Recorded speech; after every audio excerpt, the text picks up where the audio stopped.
I'm trying to figure why this thing is not working and is giving me a bunch of problems. I'm not trying to touch anything, but I gotta. Um,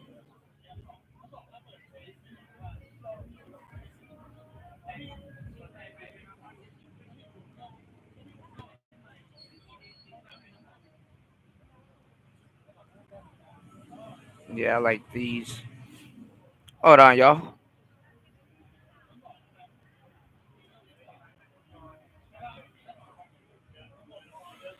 All right. So hopefully this works. Hopefully you guys can hear me. YouTube is janky as hell.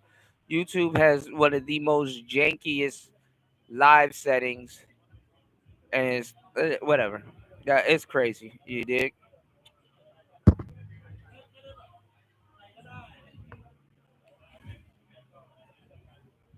So hopefully you guys are on the way in.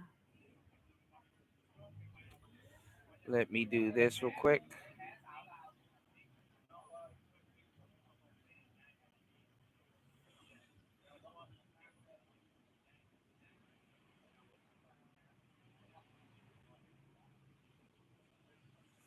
Good morning to everybody. By the way, I know I'm kind of back on my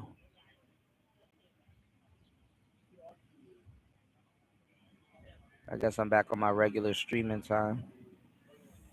Let's do this. Y'all hit the like button, support the show. Lord have mercy.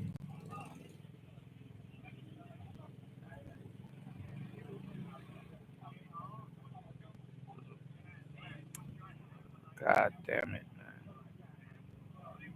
And all right. All right, let's get into it. It's Player Talk Radio. I am your gracious host, DJ Cuda. Let's get into some breakdowns, man. This is going on as we speak. What do you do with them? And I don't know if you've ever gone to Palm Springs, California, or any of these places where you have long-term windmills standing.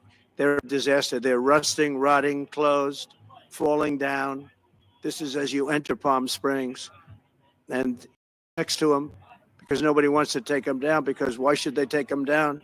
It's very expensive to take them down, and you can't do anything with them because the blades, you can't bury them because of the environmental protection. We'll look at that. Doesn't make sense, but that's what they say. Mm. So we are at the beginning of a great, beautiful golden age of business. And I think we're also at a golden age of common sense because everything to you, from a simple water faucet that doesn't allow water to come out appropriately to all of the other elements of what we do. And Now, there's a lot going on in the world today. I want to give a big rest in peace from what I saw to the 67 people that passed away recently because of a Black Hawk literally crashed. A Black Hawk helicopter literally crashed into another plane as it was I guess they said it was landing. They were like 20 minutes away from landing at Reagan National, and a Black Hawk helicopter again that was using visual flight rules have has crashed, you know what I'm saying, into a airplane, and they're still trying to find people from that crash. And the conspiracy theorists, they're gonna come. It does seem a little bit odd. It does seem a little bit fishy. Not even gonna lie, but honestly, things like that happen, man. Y'all hit the like button on the way in. Support the show while there's still light out. All right. So yeah, I don't know. I mean, you see an airplane, you pull back or ascend or do what you got to do. I mean, an airplane is pretty huge, but then again, I heard it was at nighttime. Then again, you're in a combat helicopter. How does things like this happen? You're in a combat helicopter. You have traffic control. They're in a huge airplane. Hopefully, they have traffic control. I would think Reagan National would have traffic control, but Hey, it is what it is. So also, they're supposed to be stopping and ending. They're supposed to be stopping and ending certain wars. So I'm just trying to figure out.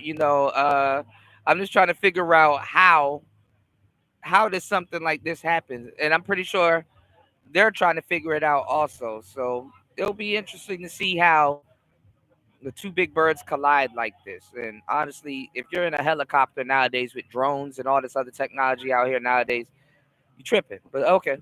going to do uh, to take 50 to 60 trillion dollars off our country's balance sheet because some man that has no idea what he's doing, he has no idea. You know it, I know it, the Democrats know it. What they did is a crime by allowing that to happen. And I'll bet you, if you asked him today, how much did you submit? Essentially, did you destroy? You destroyed the economic viability of drilling in the ocean.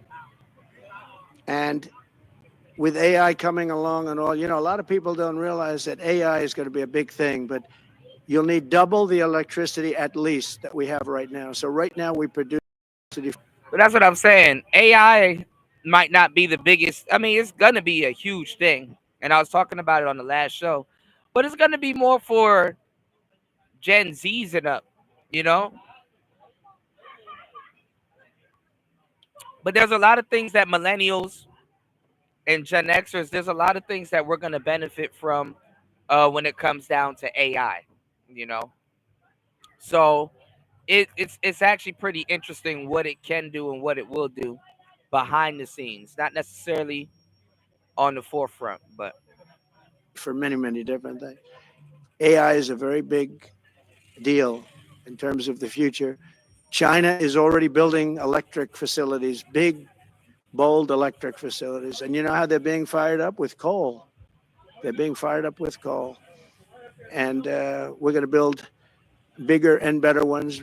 People like Hussein that are doing the same thing as he is. I'll bet they don't do it as well because I know how he does it, but they're doing a lot of things. The problem is they can't get their permits because I say build the plant with the building. So with the structure, build the plant because if you go into the grids are old. so just trying to bring back an industrial, America, honestly. Get you guys to start making steel. Get you guys to start competing with China, But as we know, China, you know, um, the Chinese, they're really good at what they do.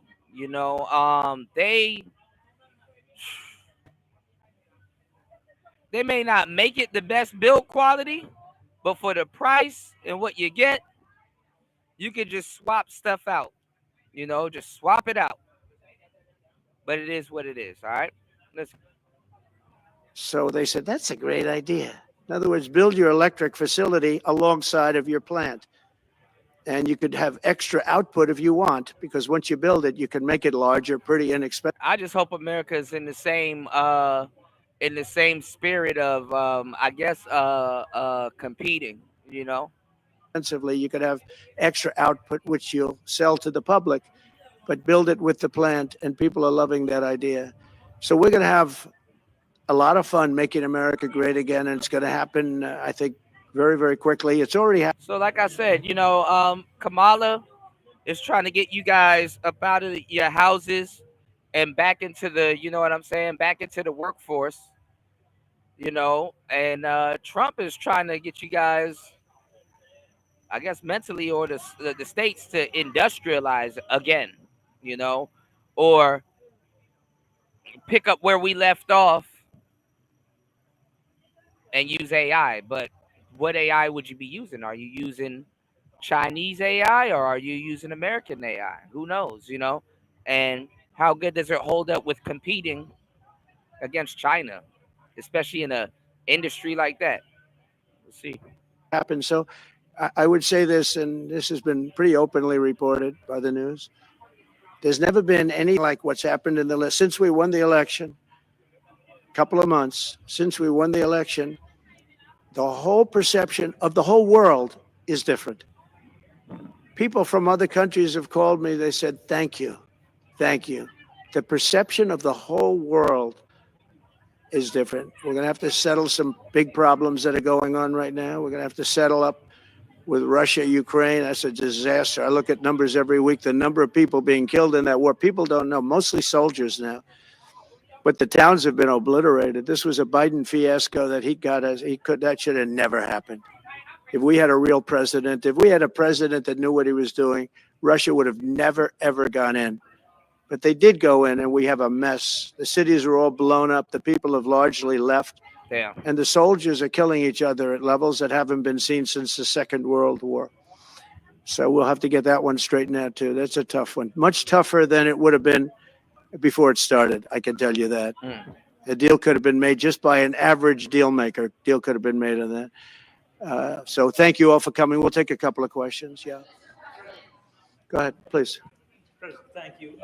Wanted to touch on the world on fire that you mentioned, but let's start, if we could, with Greenland and the Panama Canal, so forth. Can you assure the world that as you try to get control of these areas, you are not going to use military or economic coercion? No. And can you tell us a little bit about what your plan is?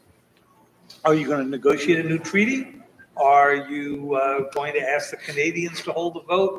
What is the strategy? Yeah, I can't assure you. You're talking about Panama and Greenland. No, I can't assure you on either of those two. But I can say this. We need them for economic security. The Panama Canal was built for our military.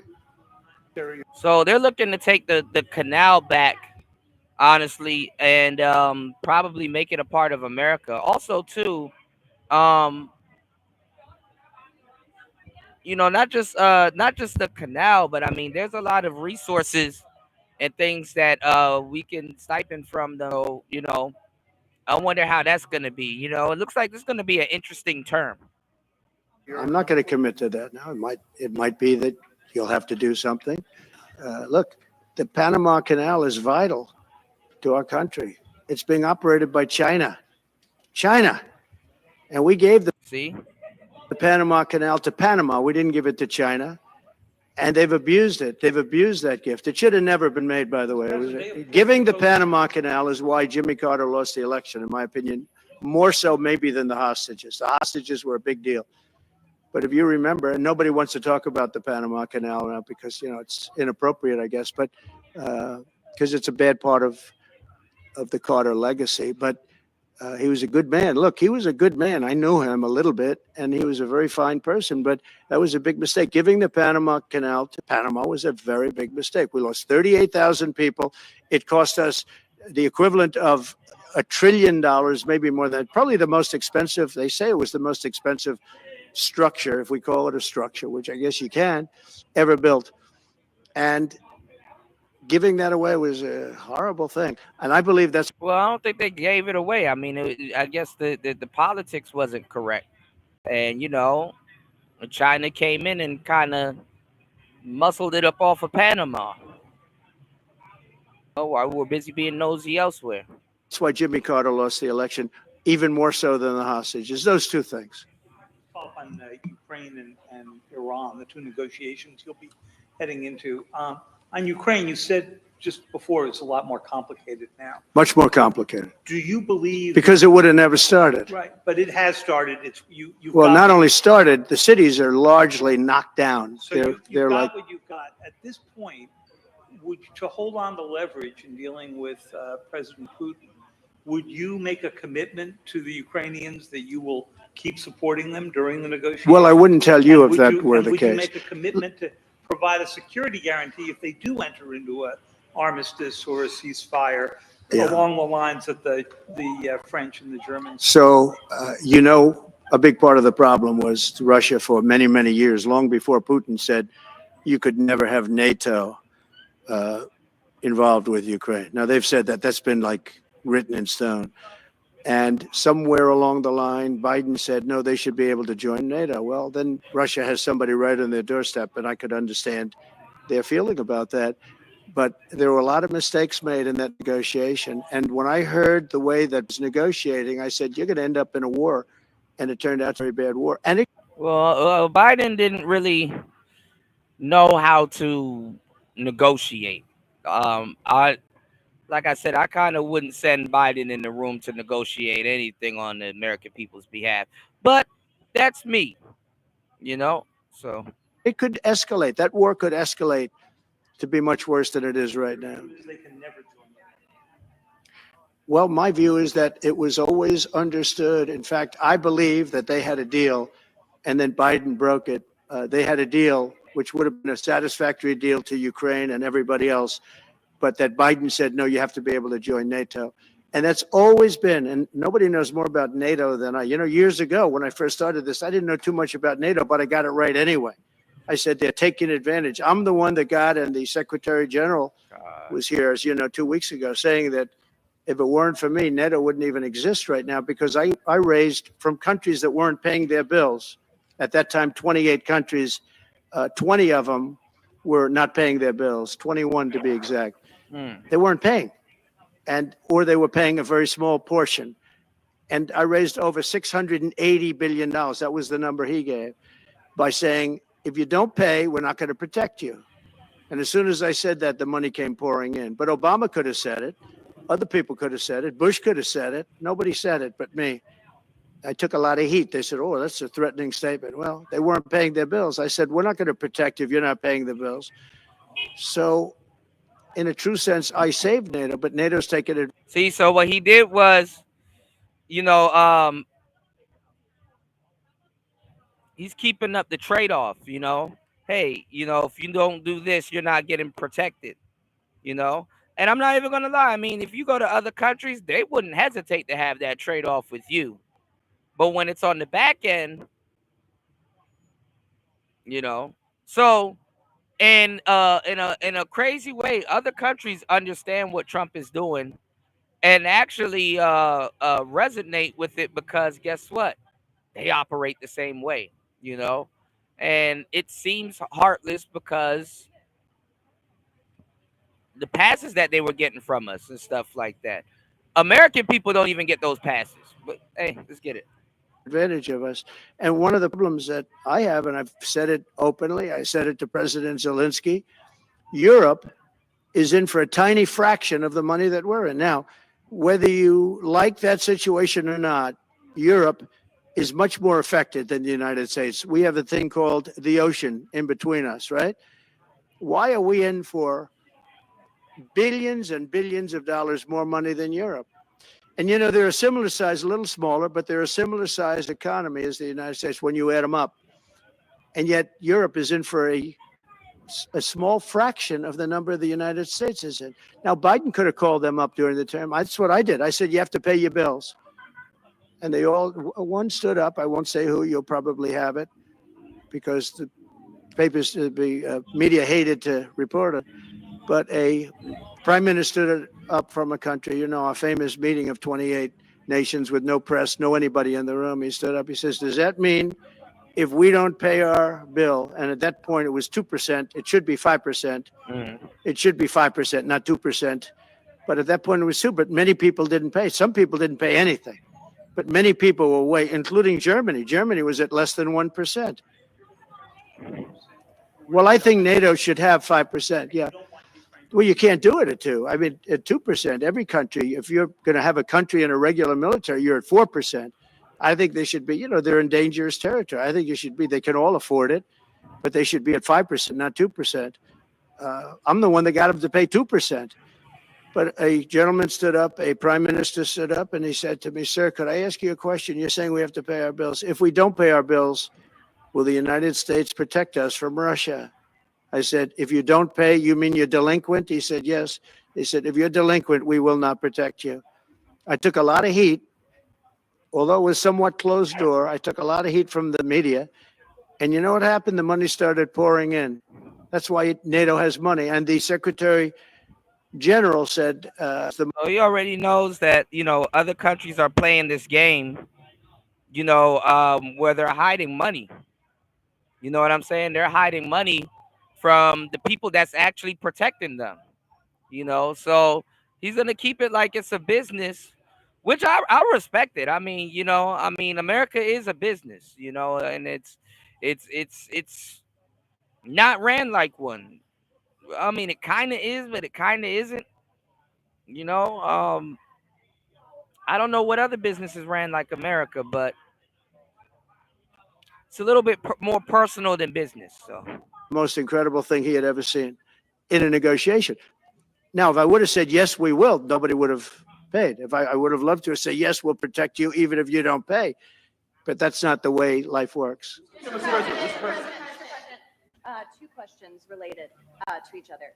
First, you said on your first day of office, you're going to pardon January 6th defendants. Are you planning to pardon those who were charged with violent offenses? Well, we're looking at it, and we have other people in there. And as you see, I guess 24 or 28 people came now from the FBI. That came out very quietly. Nobody reported it, but they had people in some form related to the FBI. They had 4 or 5 people that were strongly related to the FBI. We have to find out about that.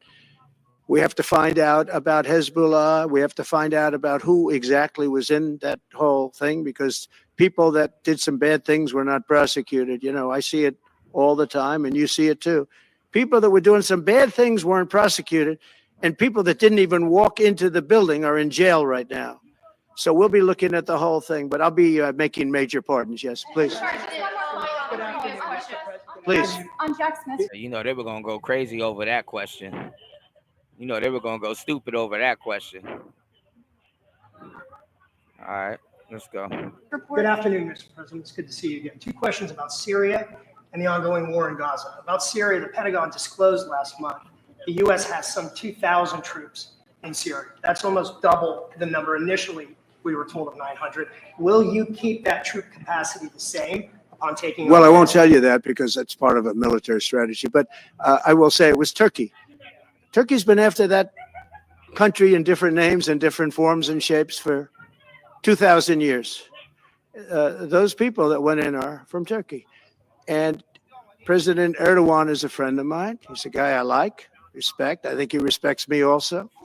He's the one that didn't go after certain people after I requested that he not. You know who I'm talking about? The Kurds. I don't know how long that's going to, because they're natural enemies. They hate each other. But he didn't do that yet. And he didn't do it in the past also. He started, and I said, please don't do that. And he didn't do it. So, but if you look at what happened with Syria, Russia was weakened. Iran was weakened. And he's a very smart guy. And he sent his people in there through different forms and different names. And they went in and they took over. And that's the way it is. Do you have concerns about HTS taking control of By the way, I Syria? have the envoy here. Is that in the back? Standing with my son, Eric, is Steve Witkoff, who's just got back from the Middle East, and he's done a fantastic job. He's a great deal maker. Give me 1 second, y'all. I'm sharing the links. Y'all hit the like button, support the show. Sharing the show out. Make sure you guys share the show. Hit the like button. They're trying to say that the world is on the brink of World War III. They always say this stuff, and it doesn't happen.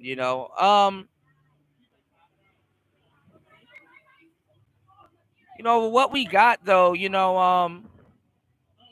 It's a good idea to do business before you. Because war is a business, but it's a good idea to do business right now. You know what I'm saying?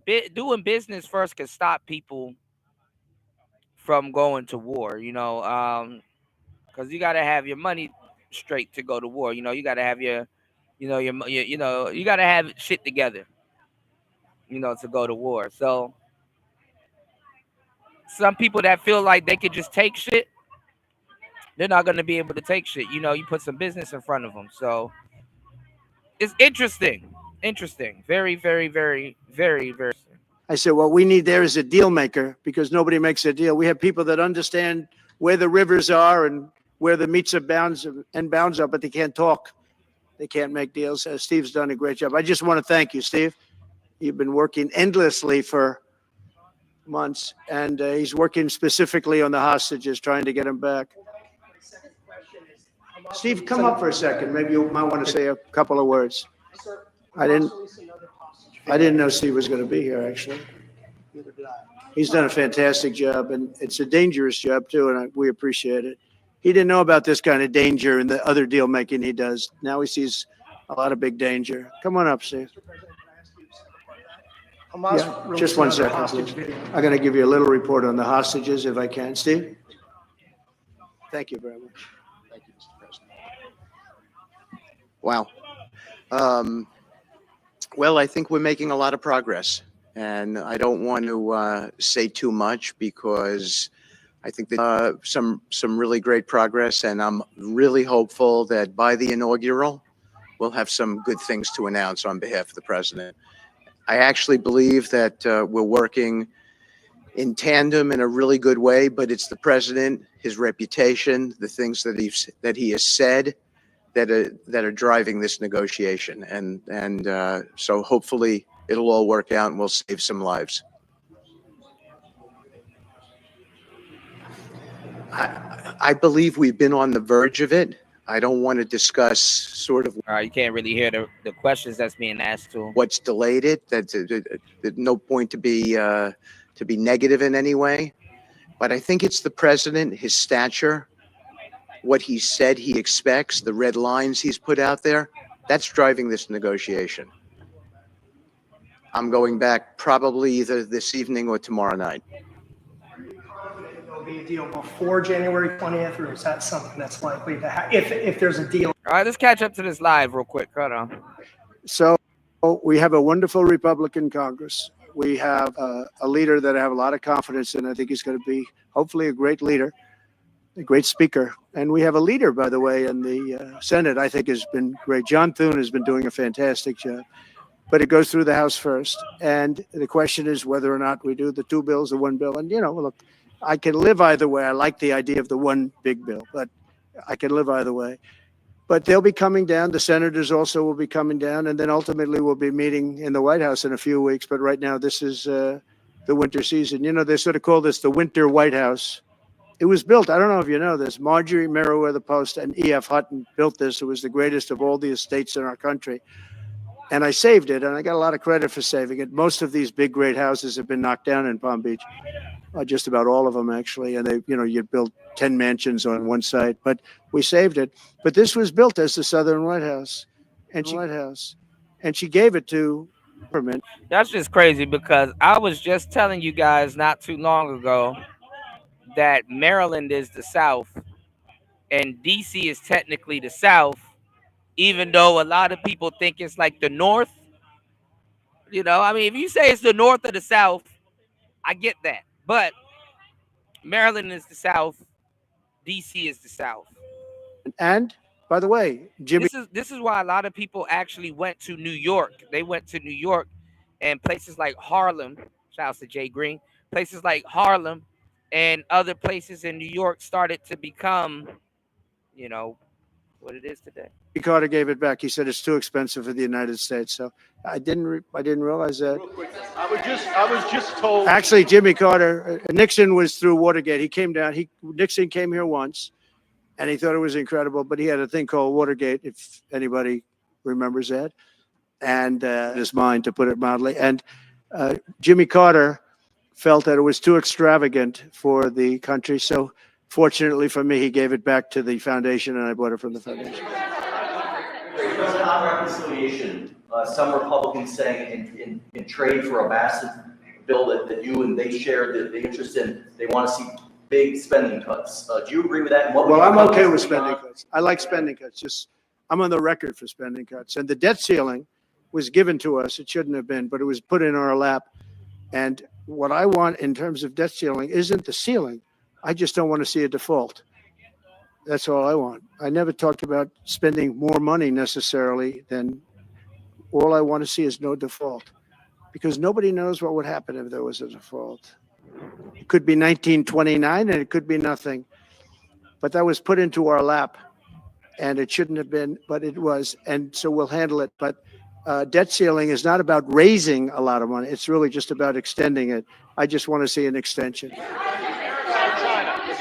on immigration, sir, on immigration, how much can you do by Damn, she fought for her question to get in there. She done fought for her question to get in there. executive order? Are you planning to do on executive order when it comes to immigration? And how much do you want Congress to tackle this issue? And also on day one. Well, I had the what safest executive border orders are in the you history of our planning? country by far. You remember the famous chart that I brought down. I love that chart very much for a lot of reasons. But I have the safest border by far in the history of our country. And when I took it over, it was a mess. Nothing like it is now. This is 10 times worse. What I got elected because of the border the first time.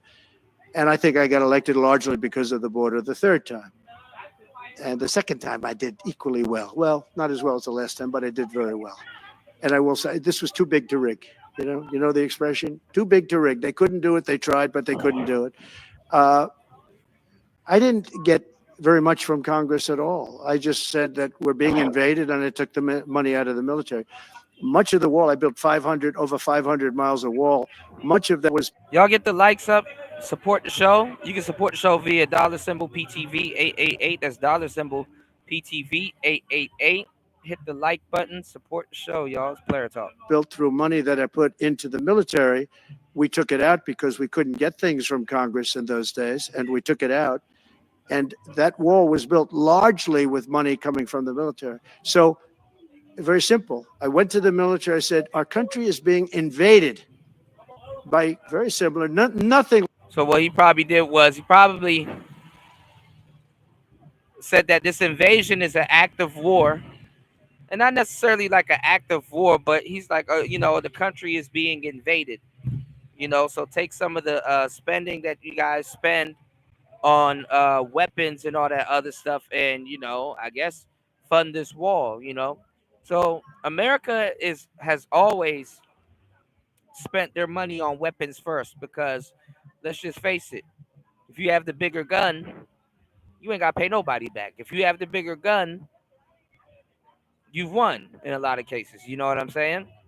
So it is what it is. Like what's invading our country now. They weren't releasing prisons. Well, if your gun come with tricks into our country, and they were releasing mental institutions in, but some bad dudes were coming in, right? And I said, our country is being invaded.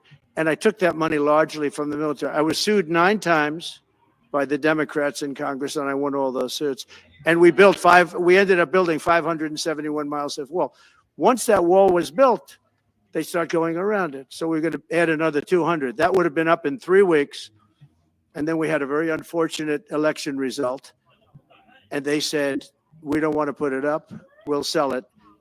And they started selling it for 5 cents on the dollar. What a second. So we'll do this again. I just want to thank everybody very much. I'm just telling you, this will be the golden age of America. This is the golden age of America. We're going to have a great country again. We're a country right now under siege. We have so many different problems, and nobody respects us overseas, but now they do. The Italian prime minister, as you know, came here the other night, just flew in and flew out. She wanted to see me. And great respect is being shown when I went to the cathedral in France. Great respect was shown by the prime minister, the president, by everybody. France was, and by the way, I have to say they did a great job in the cathedral. But great respect is being shown to our country again. And we have a great country, but we have to run it properly. It's going to be run properly.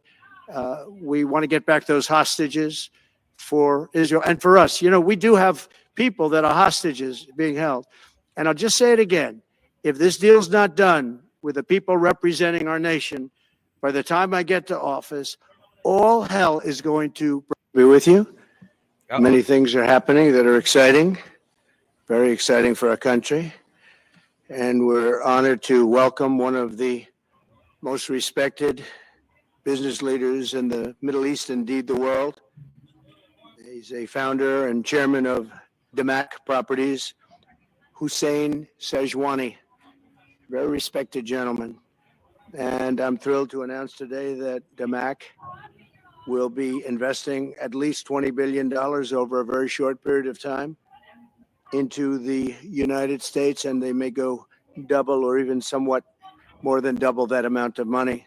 It's a great thing, and I believe he will say that he's doing it because of the fact that he was very inspired by the election.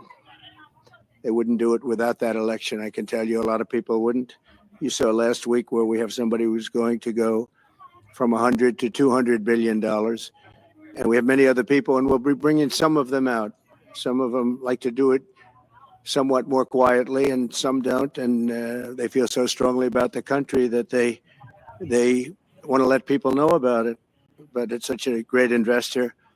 All right, so I think CNN is playing this over and over and over again. You know what I'm saying? I think they're playing this over and over again. But anyway, like I said, welcome to the show. Hit the like button on the way in. Subscribe and support the show. We got a lot to talk about, and my battery is running down quick as hell. So I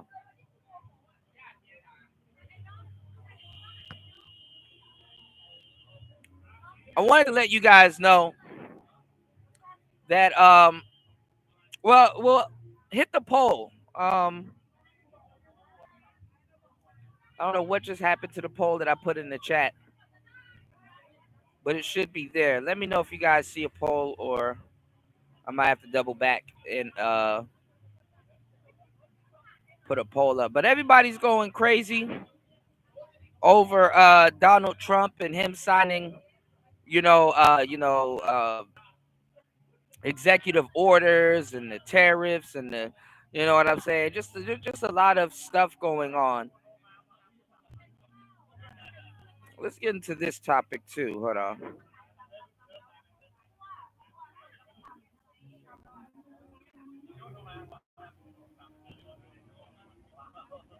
A lot of people are against what he's doing, and then, within the last couple of days, right? A lot of people has came out of nowhere and put out videos and stuff like that, but the information that they putting out is not accurate. You know, it's not accurate to to what what he's actually doing, or not for what he's actually doing. And a lot of people are like, well, he's changing the world right in front of us. Yeah, but the world wasn't what it was with some of the stuff that he's changing. I mean, some of those laws are like, they don't even apply right now. Like, they're outdated. Some of them need to be rewritten. You know, not saying that those aren't rights that we fought for. Y'all, let's get the likes up. 8 people in here, 1 like. That's crazy. You know, but it is what it is. I guess if you got your ball cap on, and you ready to do business, and you ready to, I guess this might be the economy for you. A lot of people are going to become wealthy. Hell, even countries, granted that we all, or they, do good business, or America can simply price itself out of the business market. You know what I'm saying? America can simply price itself out of the business market because other countries don't just do business with America. They do business with other countries and stuff like that. And if it's cheap, we might lose business or whatever, but we'll see how it goes. A lot of people are upset about tariffs, and they're upset about certain things getting signed and certain things not getting signed. Um, it's just the world that we live in these days. Shout outs to Tariq Nasheed. Let's get into a couple of things. Nowadays he's agreeing with a lot of what Trump is doing. I wonder what changed. I really do. I wonder what changed. But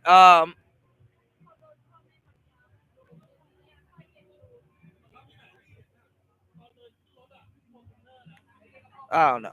Hold on, yo. I wonder what changed. All right. Put a 1 in the chat if you guys can hear me. Let's get into the video with academics getting canceled. Let's see what he has to say. A lot of people kind of didn't agree with me on this whole, academics is I mean, not even academics. It's kind of, I don't know. It's like it's boyhood. You go through this when you hit a certain age. Let's go through this. Let's review this. See what's Let's go. Jersey, but I just didn't know if the movement was for or against, whites, just Asians, all types of mixes, Arabs. Here's the Go. I want you to understand something.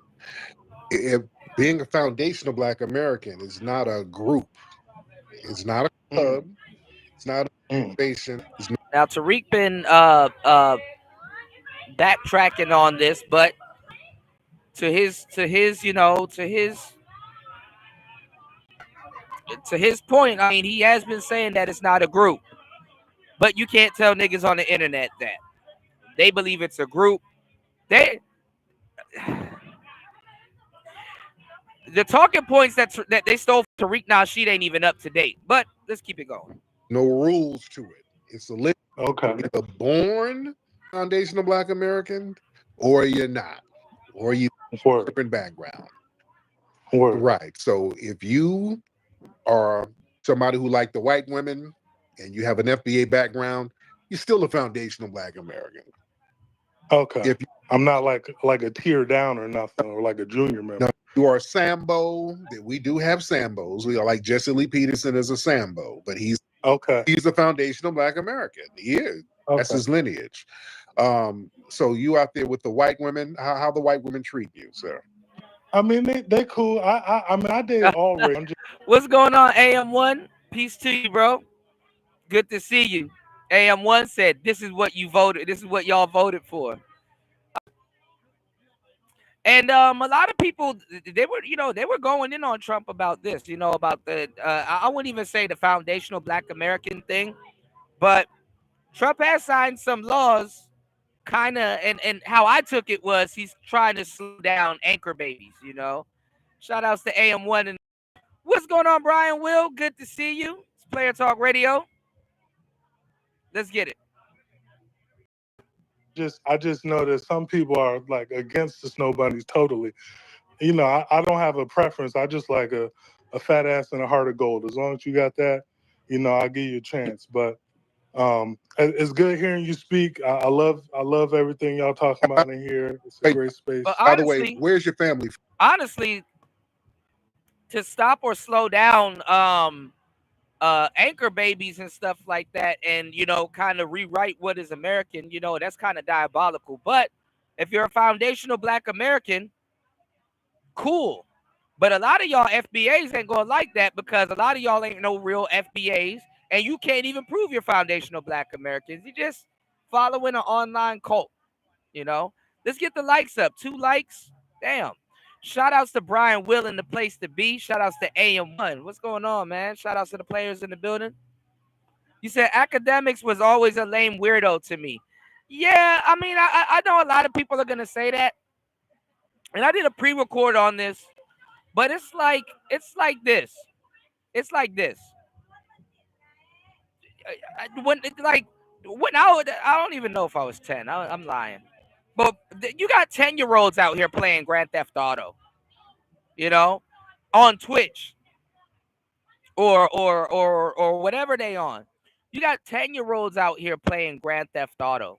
So what I'm saying is, it's like this. It's like, bro, what?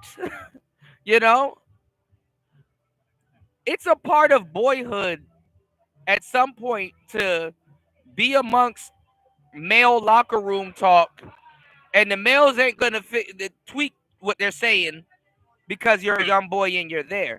It's like, how your mother put that big sweater or that big shirt on you, and you're like, hey, you'll grow into it, and you eventually do. That's the same thing with male locker talk, locker room talk. But the thing is that, was academics out of line? Yeah, you really can't do that in today's climate. People have selective outrage, even though, you got kids around that age that'll say way worse shit to you. You get called nigga 10 times by suburb white kids just logging into Xbox Live. You know what I'm saying? So, and nobody says anything to them.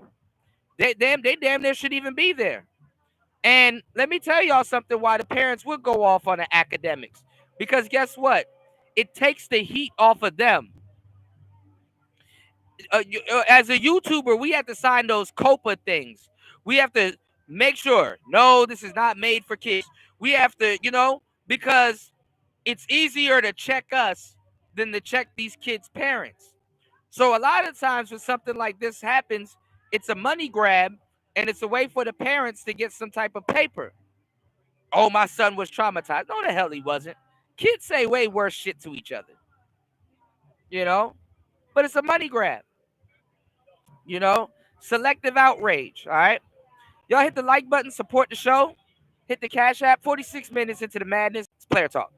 From South Carolina. So we are descendants of slaves. I mean, I have pictures of my great grandma, who was a slave. So 3 from South Carolina, 3 grandparents from South Carolina, 1 from Virginia, and then they all moved up to Jersey in like the 60s, 50s. Oh, okay. So were any of them chasing white women back in the 60s? Any of No. My mom and her side of the family is very, very fair. So there was somebody, it might have been Massa, in the bloodline. What's going on, Spawn? Yeah. I mean, were the jokes out of taste? Yeah. Were they lame? Yeah. But you hanging out in video game forums, having locker room talk with dudes, At some point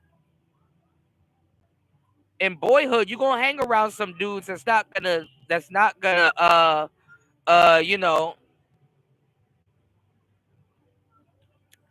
they're not gonna tweak the way they talk just because you some kid and you happen to hang around and shit. And they're gonna bring you into it to joke around. Here now, it's just, I think when you move up the corporate ladder, you go to the white college, you're just around a lot of white women. But I'm around like Latinas too on the West Coast. I lived in California, a lot of Latinas there, Arizona, and black women too. So do you have a little underground railroad of big booty Latinas you hiding in your house so they don't get No, but some of their families is getting deported. That's for sure. That is for sure happening. Because you sound like you about to put the cape on and get your Frederick Douglass on. You about to be the the liberator. Yeah, to liberate Latinas. Liberator for Latinas. Hey, if they need me, that's what I'm saying. Like I just said, them kids on Xbox Live going crazy and racist as hell. Man, some of the shit these kids will say to you on an Xbox Live forum will have you questioning, man, man, where'd you get that from? Who taught you that?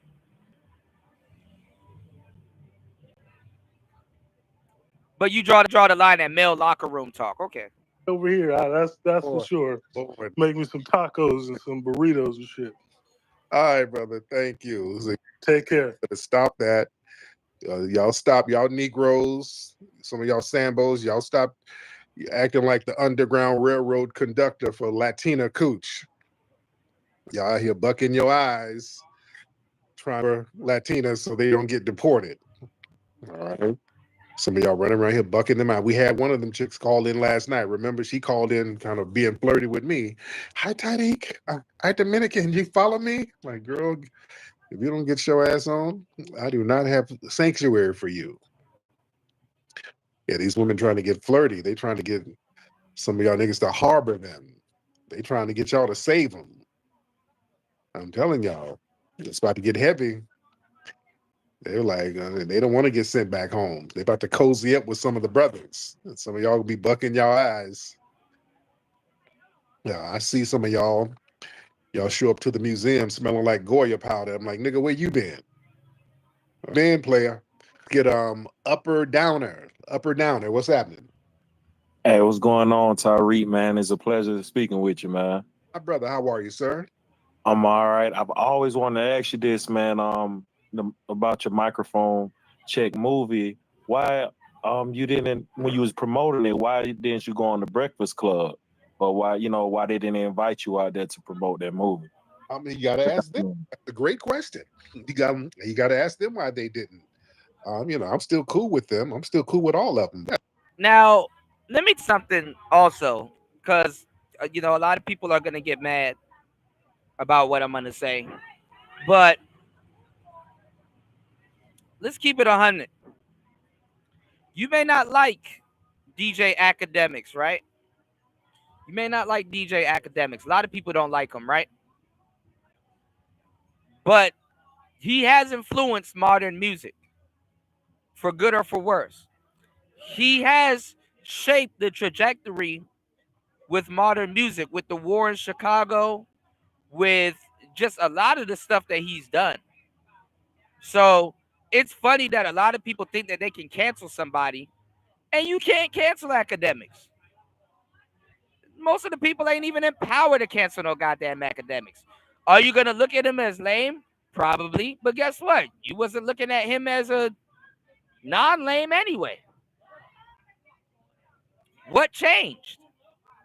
Anyway. Yeah, that's a very good question. Because I was in a lot of other mainstream places For y'all to say Chicago hasn't changed the trajectory of hip hop, you tripping. You tripping. Everybody, every city. Op, mop, top, op, cop, thought. Everybody carrying 30s and switches and Drakes and all kinds of shit. ARPs. It changed. It changed neighborhoods. It changed whole hoods. So, and it's fucked up, but hey. Promoting the film. So, but it might have been some, politics there because out of the What's going on, D Chicago? There you go. You said for the worst for sure. Yeah, I'd give it. There's a lot of the elements to it. You did. D Chicago said, "What's up? I'm not for canceling. I don't think he played a role in people liking or listening to the music." Yeah, he did.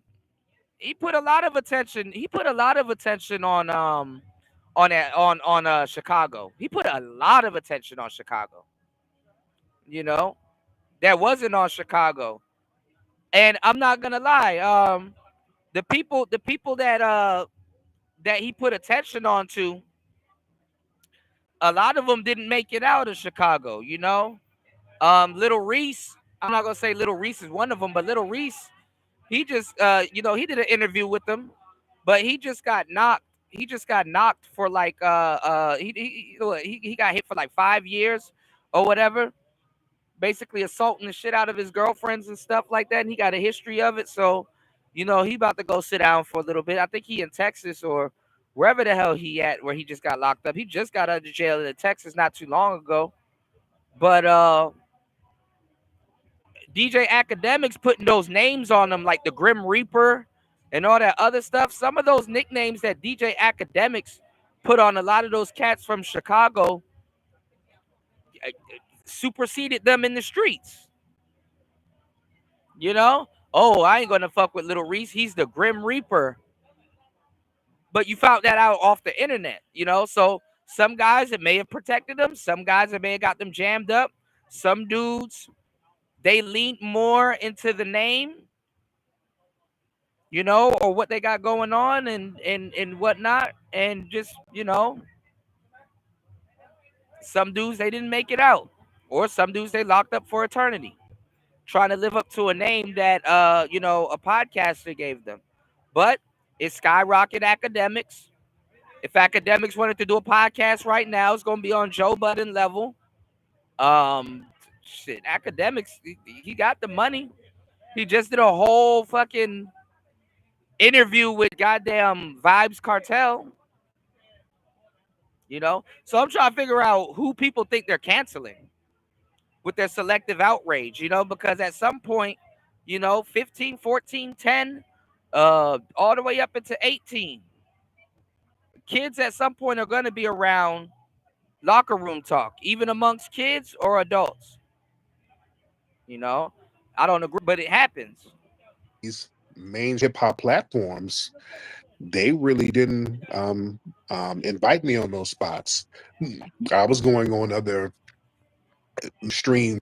But see, that's what this is about. It's about him and Drake. You know, it's about him and Drake.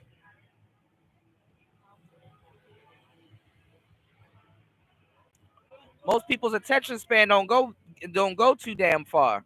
This is about him and Drake. All right, you say he D-rolled the ATL trap wave, he D-rolled Drake wave, and supported the drill wave.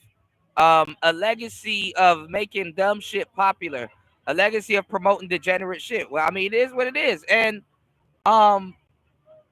honestly, too, he damn near made Chief Keef a huge artist. You know,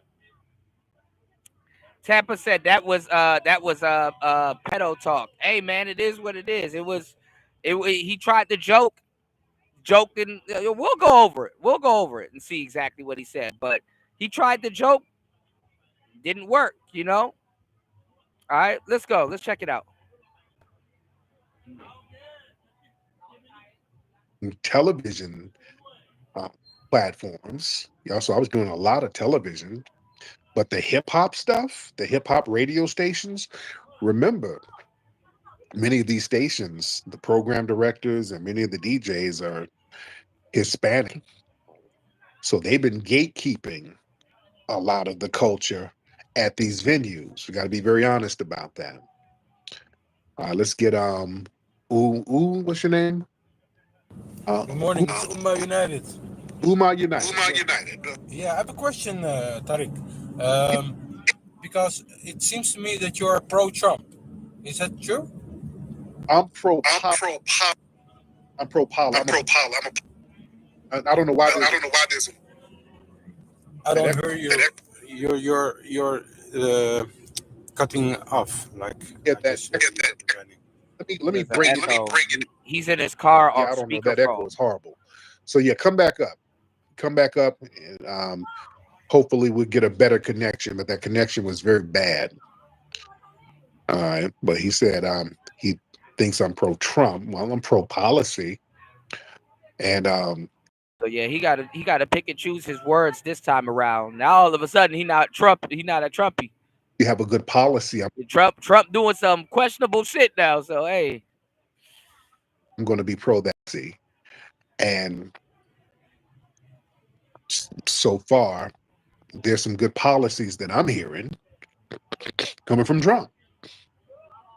There's some good policies, like they got something now where they're going to ban that whole transgender surgery for kids. I'm with that. I'm 100% with that. I'm with that policy. I ain't with no shit where you get a kid and are doing surgery on a child's genitals. The hell?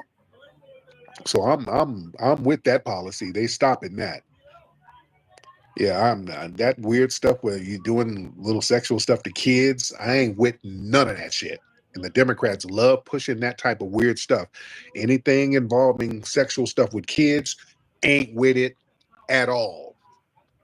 So like I said, Trump is trying to keep the USA intact, you know, or at least what y'all remember it to be, or at least somewhat what he remember it to be.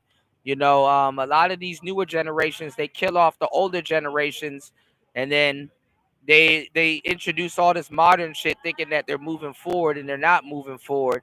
And honestly, they start asking stupid questions. Well, why it ain't like this? Because you guys don't think before you do something. So, you know, like I said about the whole Trump thing, he can't stop what's gonna happen. Inevitably, all this stuff that you guys are hearing about is gonna happen and then some. He can only slow it down. That's what this is. And I'm not even gonna lie, a president that, you know, it has to be veiled. A president, but you never know in the future. But a president now just outright signs something that you can do that to kids and stuff like that. You know what I'm saying? They might not even get looked at crazy, to tell you the truth. But the funny part is that you have a lot of people that don't like Trump, and they're running around saying PDF file this and PDF file that, but they support democratic thought, and they support kids getting.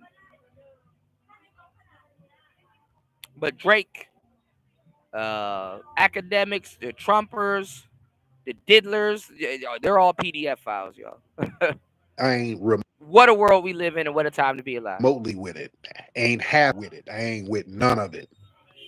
Yeah. Damn that. And I ain't quiet about it. And that's some shit that I'm not gonna sit here pussyfooting around about. That ain't cool. That's not phobic or nothing. Leave these damn kids alone.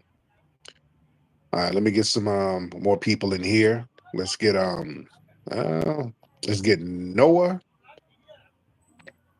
Let's get Noah in the building. And I wanted the Umar guy to call back in. I wanted to finish answering his questions. Let's get Noah. Noah, you ready? Noah bounce. Okay, let's get Goka's tail. Let's get Goka's tail in here. All right, Gokus, hop on in. Goka's tail, hop on in, man. All right, while we're waiting on Gokus, let's get Shiloh. Yeah, what's up, family? Hey, Shiloh.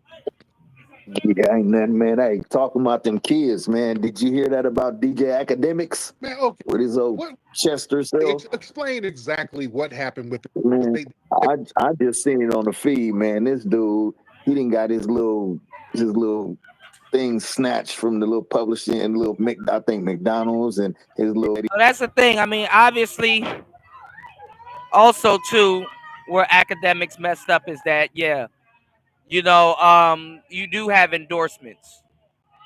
You know what I'm saying? You do have endorsements that you gotta honor, and you gotta, so you have endorsements. So, and like I said, like, where's the TiVo? Where's, like, in today's climates, you got endorsements. You got to move a little bit different. All right, let's go. He did with the little podcast and got snatched. There's no such thing as censorship nowadays. Again, if you put a phone in a kid's hand, I am with the internet on it, and that's that kid's phone, and they're free to search whatever the hell they want to. I am telling you, at that point, your child is an adult. Okay? They are not a kid no more. They may look like a kid, they may act like a kid, they may use the phone like a kid, but when you put something like that in their hand, they have become an adult. From that point on, that's a big level of responsibility to instill upon a child. I said, this dude is a weirdo, man. Y'all better off buying your kids them fucking. If you want your kids to have a two-way radio to you, or a goddamn, y'all better off buying them crackhead phones. Let's go. He's a weirdo, bro. He say that he said some weird stuff to a kid. What was talking about? You want me? He said something like, "Yeah, you want me next to you? I can be." And let me tell y'all something, because I heard a little bit of what academics was saying, and there was another guy there. Y'all are listening to a doctored version of what was said. I'm glad I actually heard a little bit of what was said, because the stuff that y'all listen to and just run with, bro, is doctored. And if you're a content creator and you can't figure out that that's doctored, reevaluate content creation. And if you think that's fair, even though he still was in the wrong, it's like, bruh, stop. Like, it's like you will catch somebody in the wrong, but when it hits the internet, they're going to try to make it seem like he's 12 times as wrong as he is. And it's like, bro, Anybody can clip anything and take it out of context. Trust me. And anybody can clip your voice for a long time, plug that shit into AI, you know. But nonetheless, he was having locker room talk. They were making gay jokes, and he brought a kid into a gay joke, and we're here where we at. And it's not even a kid, honestly. 15, you just waiting to be a adult with a phone, but you're damn near an adult. You know, you're playing mature games. Nobody stops kids from playing these mature games. Yo, why is this 10-year-old playing Grand Theft Auto? Nobody stops it. Again, it's a way to take the responsibility off the parent and put it on somebody completely different. You or some shit. I was like, what the? This he's a weirdo, Saying bro. this to a little girl or a little boy? A little boy. That's what I thought. I'm like, okay, good Lord, man. Yeah, he's weird, man. Oh, Lord. Anyway, I'm gone, bro. I'm gone. Yeah, that thing. I've been hearing about it, but I've been like, oh, I want to know what happened, but I kind of don't want to know. Oh Lord, you know how you hear about something, but you're like, I really don't even want to go down that rabbit hole with the shit, Right? you know. But I knew it had something to do with. They said he was grooming some kid on some streaming platform, and okay, Lord, these folks, man. Let's get King Baba Yaga. King Baba Yaga. What's up, King? Unmute that microphone, King, and y'all raise your hand if you're ready, guys. Hello. What's up, King? How you doing, Tyree? I'm good, brother. How are you? Good. So to add more to about the academic story, man. Yeah.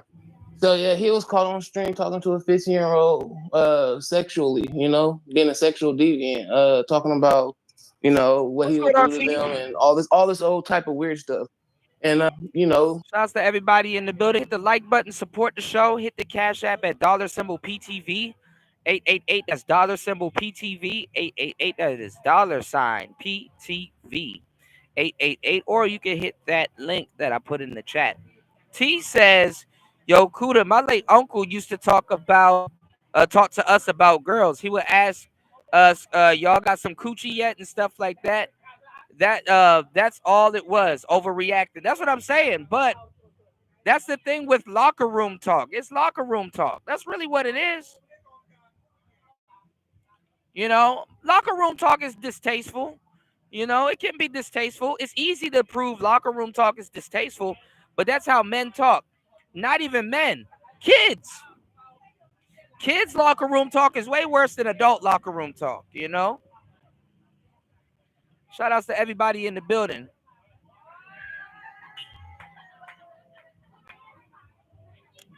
I'm not being defensive. Like, why are you getting defensive? I'm not being defensive. How much times have you heard me said academics was wrong, but it's bullshit?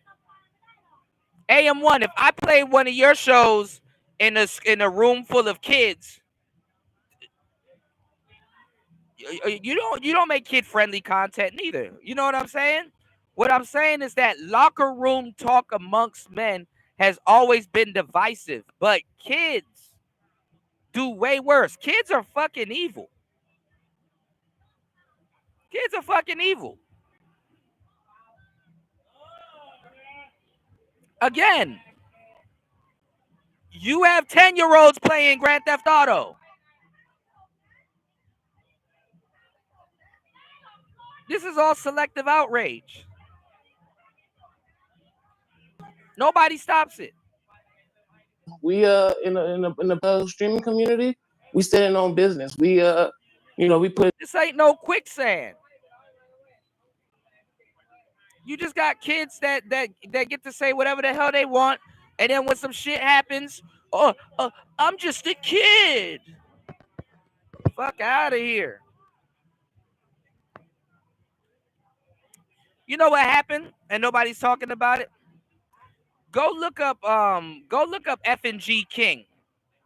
or whatever he called himself, or whatever. I don't think he's FNG.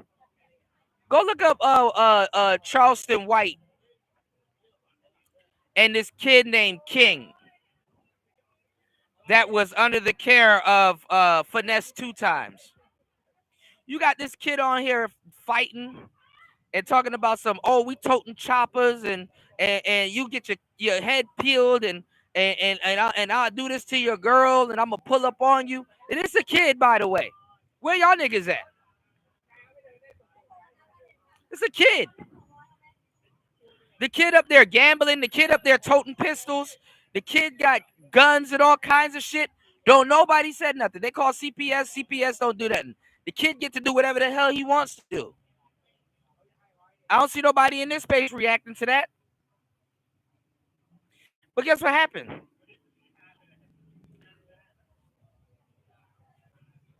What's his name? Finesse 2 times was taking care of this kid. And the kid ran off on Finesse 2 times because Finesse wouldn't give him money and all kinds of different stupid shit, right? The kid ran off with this zesty dude who I think he's now dissing. And on top of that,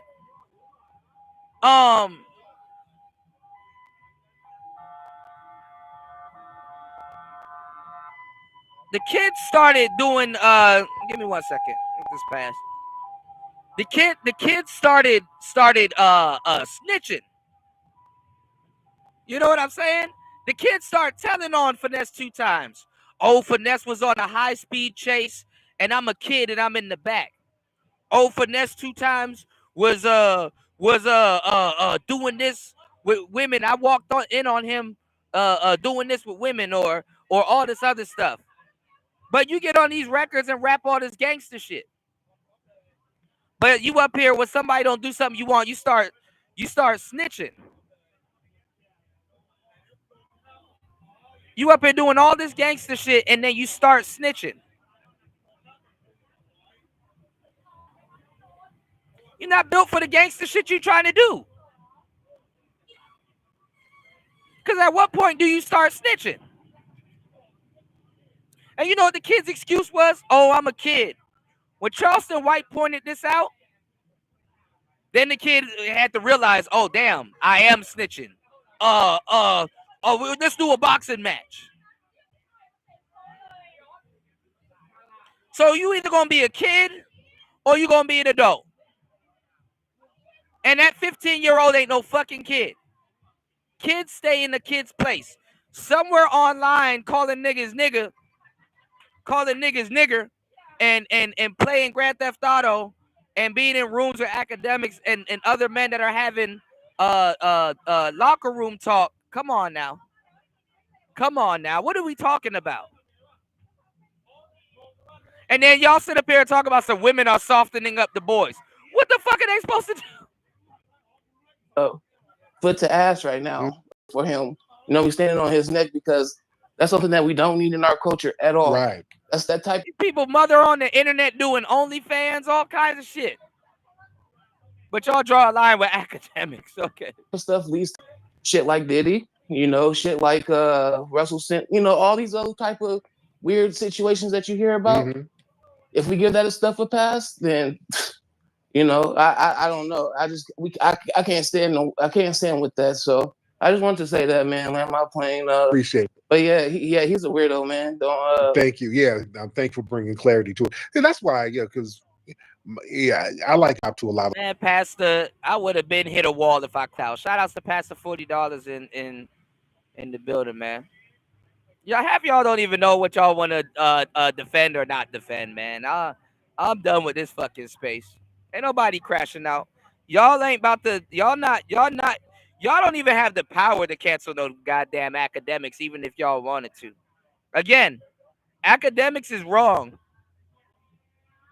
Y'all gonna pretend like I didn't say this 50 times. Academics is wrong. But you know you got sponsors. You know how people are. You can't be saying that to nobody. kid or no kid, wrong or not wrong, you know? So yeah, he might lose his sponsors and he might lose all of this other goofball shit. But honestly, that's not what made him rich. That probably kept him up there, but that's not what made him rich. Y'all not gonna be able to cancel no damn academics. Of the bullshit. Because remember, academics is running around talking about how great the Caribbeans are and how Black Americans ain't shit. He was on that too. He was on that about how Black Americans don't work hard as them and all of that. So yeah, I was on his platform. See, I was on his show. I was on his podcast, face to face with him, debunking all that shit. See, that's my thing. I'll show up there and sit right there face to face with you and debunk all that shit. Yeah, I will pull up with it. Yeah, the energy is always different. Yeah. And just like with Vlad, and Vlad is a white man, so I expect him to do what white men do. Now, Vlad is always mentioning me in interviews he does with all these other people. He always brings me up. Hey, you heard about Tariq and FBA? And you heard about he's a Black American. That means if you're not, you're a tether. He's always misrepresenting it, but he's white man. See, that's the thing though. That's the thing. You'll hear Tariq go in on Vlad, and respectfully, because I fucks with Tariq, just way harder, no homo, more than these FBA cats has ever had. They're just repeating somebody. But Tariq will say this about Vlad, and then in a couple months pop up on Vlad TV. So he's I don't even get offended. But when I'm there, because I'm like, hey, if you got something to say, I will there. I'll be looking you dead in your eye, and you can say all of that stuff. Say it to me right here. Now, when I'm there, people don't never say all this shit when I'm there. That's my thing. I will go on people's show. If people have a problem, people got something to say, I will show the hell up. And the energy is always different. And when people can ask me stuff directly and I can answer that, it's one way. And then when I leave, FBA, is it divisive? Yeah. So, that's what it is. But I ain't tripping on that. That's to be AM1, are you foundational? Are you a foundational Black American? Expected. All right. Excuse me. Let's get Nuki on the beat. Nuki on the beat. Let's get Nuki on the beat. What up, though? What's up, Nuki? I want to say one thing, couple things. Go ahead. So, people keep asking like where the Native Americans from. Like they really Siberian or Mongolian. They really from them countries like Siberia or Mongolia type shit. What? Yeah. Yeah. And one more thing, I like your music though. I ain't gonna lie. My man, I appreciate that. But for sure, we got to understand a lot of these. There were different types of Native Americans here. You had some Native Americans come from. Pastor, that's funny as hell, bro. Give me 1 second. I'm gonna wait till AM1 answer. That's funny as hell before I say what I'm about to say. I don't know if you FBA pastor. Oh no, you deep in the South, but from the Bering Strait. They came relatively recently. You had people who came by sea, but to think that there were not Black people on this land, that's just ridiculous. If there are Black people, Black-skinned people with woolly hair and afros everywhere else, why wouldn't they be here? Because like you go to all those what up, degenerate? Pacific Island in the middle of the Pacific Ocean, you got Black-skinned people with big afros. You go down to places. Well, he just said he just pointed out Vlad and what Vlad does. But like I said, you will hear Tariq say this about Vlad, and then a couple months later he'll be on Vlad. So Tahiti. I was in Tahiti one time, and Tahiti is like way down in the middle of there. Y'all support the show. AM1, are you foundational Black American? Yeah, Black. That's an honest question. skinned people walking around with afros. I went to Samoa. Yeah, black folks or black skinned people running around with afros. Fiji, jet black people with afros. So you think people reach those places, but they didn't reach then? Because people want to deny. See, we got to really, really embrace that there were black Aboriginal people here, and we are a part of that mix. Okay. We've been here way too long. Finally, he says it. Cosmic L, no. I know you're trying to get on Cosmic L. People don't really want to hear from you. They kind of got annoyed by you because you don't be saying nothing. Say, well, I mean, that's what a lot of the PAs do. They try to bring it back to shadow slavery, but and a lot of them undermine Aboriginal Americans that were here. But again, you had Moors here, you had Africans here in America, and you had you had Moors here, you had Africans here, and you had Native Americans that were here. You said yes based on the description. You are FBA. Aboriginal and FBA are not the same. No, they're not. Y'all keep adding stuff onto it as y'all go. It's not the same. Absolutely not. And that's by y'all definition. No, it's not. No, it's not. You said pseudoscience by Tariq Nasheed. Does he know that there's a difference between Melanesians, Melanesians, and actual Polynesians, Melanesians and actual Polynesians, and Micronesians?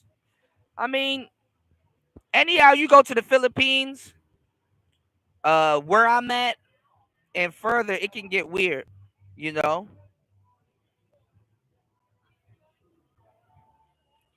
Pastor, look at what you just said, bro.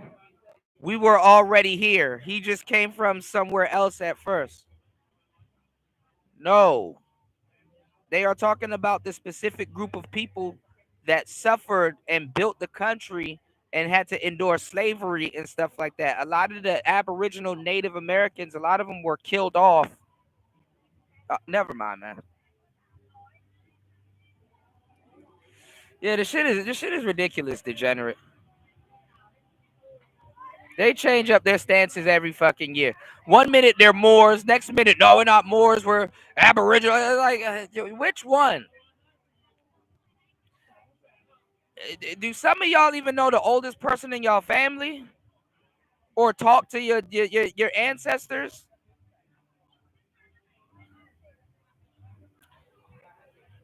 Never mind. Never mind. That's too much of a question. the same thing over and over. Cosmic L. So yeah, we got complaints with you. People were like, don't have her on. She's annoying. Because you don't be saying nothing. You say the same thing. Hey, you FBAs need to delineate. Don't come to Africa. You just say the same thing. Nah, that's not everybody, Pastor. And I refuse. I refuse to believe that all the FBAs are all of a sudden all the FBAs all of a sudden are on YouTube at the same time. None of them are on Instagram. All of a sudden, everybody on YouTube is an FBA. And people are like, okay. And plus, I don't even believe you're in Africa. I believe you're over here somewhere. We believe you're in Kentucky. You're a Walmart greeter over in Kentucky somewhere. We don't even believe you're in Africa. I don't even believe it. All right. Let me get some more people in here. Let me get some more people in here, ladies and gentlemen. Y'all raise your hands. Raise your hands, ladies and gentlemen, because we do have a lot of folks in here. And we want to get some new faces in the place. Okay. All right, y'all, come on. Let me see who we got. I'm going to get some new faces in here. Let me get Brother Hakeem in the building. Let's get Hakeem. Brother Hakeem, hop on in. Hey, what's good? Some of y'all, let me ask y'all a question. What were you guys calling yourself before FBA?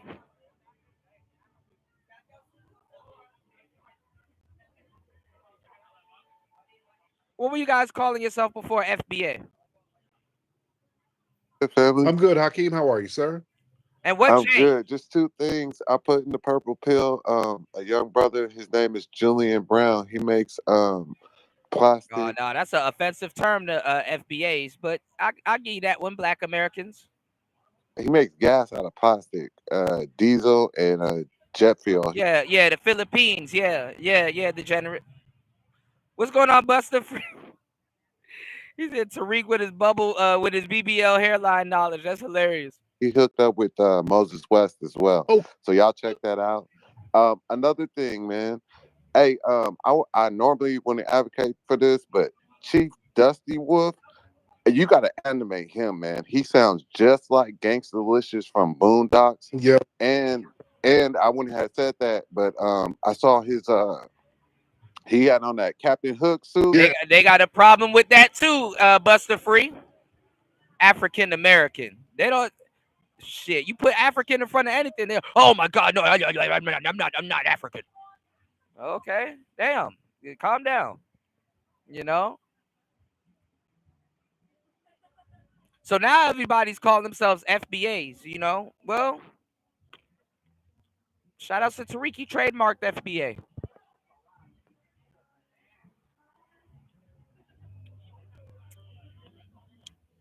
They're pretty much on any type of website / app that has some type of right-wing Trump promotion.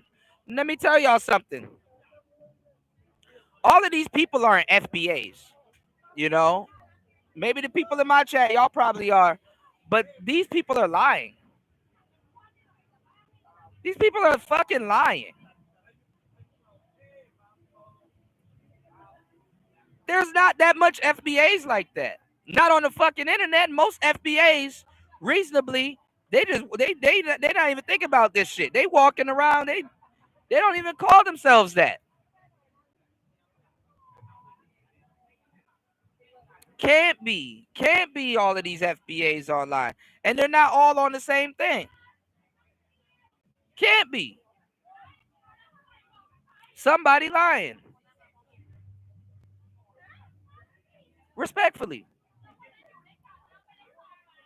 All of those dudes that were calling themselves ADOS defected over to FBA once Tariq Nasheed clowned and made fun of Yvette Carnell and Michi X. And the funny part is that all of these dudes that's claiming FBA didn't like Tariq. They don't like Tariq. They were cursing him out. They were saying he was a swindler. They were saying he's a pimp. What he does to black women is horrible. And now all of a sudden, they know all of his talking points like the back of their hand, or as well as they try to convince you that they know their family. A lot of these dudes haven't even done their lineage. They haven't gone. What were they using at the time? Because y'all are new, so y'all don't know what was going on back in the day. They were using, I think, was it Family Tree? Some of them don't even want to use the Family Tree. They just get on the internet and call themselves FBAs because a lot of them not going to be able to handle being called sub-Saharan African. Even a lot of white dudes came back as sub-Saharan African. All right, let's go. You gotta animate him, man. That'd be hilarious. Man, thank you. People like Chief Dusty Wolf. He's a funny dude. He's so over the top. People actually like when he calls up. He's funny. He sounds like a Boondocks character in real life. He actually sounds like a Boondock character. But it's a real dude. Chief Dusty Wolf is hilarious. But see, you can't call yourself African American or Black American if you're really FBA, because guess what? If you were a tether and you were born in America, you could call yourself Black American or whatever American if you're a tether. You understand what I'm saying? So they have a problem with that. Not all y'all FBAs grew up with y'all family, and that's what it is, y'all. It's a corporation. I'm trying to figure out what y'all were calling yourselves before, because if I have ever seen the most there's a lot of confused people.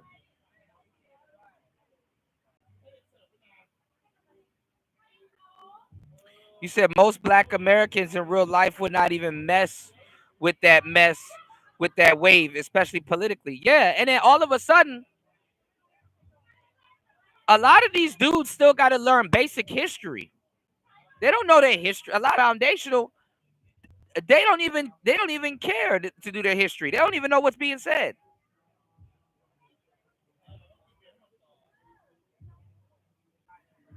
There were the foundational Black Americans that does do their history and don't go after that, or care about calling themselves that. Charleston White. Charleston White is one of them. Y'all don't want to smoke with Charleston White, so let's get it. He don't even know it. All right, let me see. Let's get let me get my sister Kenny T. Black American and African American is another term for tether, playing by FBA rules. The lovely little chocolate Kenny T. Then we're gonna get Jay Stunner in the building. Jay Stunner. Let's get Kenny T in here. Good evening, Tyree. Good evening, Black family. Great space. Just really quickly, I wanted to say, with the administration and a lot of other people echoing our talking point. Nah, that's cap. That's cap, Pastor Doom. Most people have heard or seen Charleston White before they heard or knew about Tariq Nasheed. And that's crazy. Look how much work Tariq been putting in. That's cap. I really believe that they kind of like want to send an invitation indirectly, because they are saying what we're saying and they're just waiting for us to, well, not waiting for us, but this is a good opportunity because they know a lot of some of the things that he's doing right now, we agree. And I know, or we support, and I know he's gonna say. Black people are fucking learning their history in their 50s. Basic shit that white kids and other people know about us. Crazy. They will, it's kind of like a feather in his hat that we are supporting him. So that's all I wanted to say. Yeah. The Democrats, boy, they don't know how to act, because right now the Trump administration, And honestly, this is actually dividing FBA. A lot of y'all FBA cats or a lot of y'all FBA bedroom, they're Democrats. So look out for some civil war, FBA on FBA crime. Let's get it. A lot of them are echoing a lot of our talking points that we've been saying for a minute. So they're listening. They are listening. And like I said, if Trump puts together one lineage-based policy for foundational Black Americans, it is a wrap for the Democrats. They're so done. So they're waiting on Trump. They're looking for Trump to at least give some type of leverage, write some type of bill, have some type of black executive order that's gonna give Black people an advantage. They're banking on it. We don't know. You understand? Because that will help solidify Trump's legacy. See, Trump has an opportunity now to have a legacy like Lyndon B. Johnson. You see? Whereas the Democrats, they've taken us for granted, and they thought that we weren't gonna. All right, Pastor and everybody here, right? Because I don't know, or maybe I forgot. What has Lyndon B. Johnson done for Black people, or what has Lyndon B. Johnson done for FBA Black Americans specifically? called their bluff. They thought that we were playing chicken and we were going to fall off and just vote for them anyway. And we said, no, we're going to make you fall off. And we sure enough did. Jay Stun in the building. What's up, Jay? Hey, what's up, Tori? Can you I hear can me? hear you. What's going on with you, brother? Oh, no, I'm just chilling, bro. I just wanted to talk to you about 3 things about my family heritage, man, because it's really interesting. Yeah. So, my mom's side, they from Baton Rouge, Louisiana. And so, my third great-great-great-grandfather was a slave owner. And so, That's what I said. That's what I said. Buster Free. They're trying to bank on him signing some type of executive order, or or do something for Black Americans. So, which he might, but I don't know. he was What is supposed he to supposed to marry do? a French woman from France, but he didn't want to marry her, so he married one of his dad's slaves, and that ended up being my great-great-great-grandmother. And after they married, they had like I think 7, 8, 9 kids, and then he ended up selling her the plantation, and that plantation is called Hollywood Plantation. And the way how he got it was through a man named Admiral Byrd, who fought in the Revolutionary War, who ended up being like my 5th, I think, great grandfather. So it's like really interesting. Then on my dad's side, he's from DMV, from Virginia. His mom's from like Dumfries, Virginia. And so That is not the DMV. Lord have mercy. We don't even claim Dumfries. he was in a place called God damn, I can't think of the name real quick. Right now it's Prince William National Forest. They took it. It was a place for free slaves. Okay. It was for Black free slaves. And then Prince William County wasn't necessarily for Black free slaves. they took the land. My great-great-grandfather, he had like 27 acres. It was like the largest farm. It's called Batestown. That's right. It's called Batestown. And so they eminent domained it and took it. And then my great-great-grandmother didn't want to get off. They actually pulled her off the front porch, kicking and screaming, because I went there and I seen it. My people are still buried there. Because back then they buried their people on the land. So they end up just eminent domaining the land and turn it into, right now it's called Prince William National Forest. So it's like they took my family's land. They compensated her for it, but they give you pennies on the dollar, and she didn't. And look, and how interesting, and whatever this story is, how interesting it is, but we don't know if he's telling the truth or not. We don't know if he's telling the truth or not. What grandma? What's her name? Do you have any of this paperwork? We don't know. Even wanted in the first place, but they didn't do it and take it and turn it to nothing else. They just did it and took it and turned it into a national forest that nobody even goes to. Wow.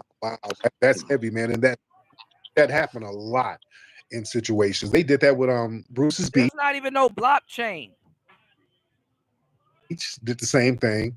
When you have when Black folks get land, let me tell you something. That land thing, they freak out, because land, that's the first step of wealth building and nation. It's a resource building. When you start owning land, you can build on that land. You can build one house, then that land expands. You can build a community. You build a community, you build a town, you build a town, you build a city, you build a city, you build a state. So land and land ownership, that's the first step of nation building. Land ownership is very important. And the dominant society knows that. That's why whenever we get land, the jankiness commences. They start with the eminent domains. There's a couple, I want to say they're in Georgia. They got a whole bunch of land that was passed down with their family, and the city, they're trying to play some little game with them because they're trying to build some railroad between. It's something they're trying to do with a Black family. There's a brother in Ohio. Speaking of Ohio, there's a brother. Those brothers and sisters are for sale. FBA people gonna have to argue with them. They will throw all of that history away for a check.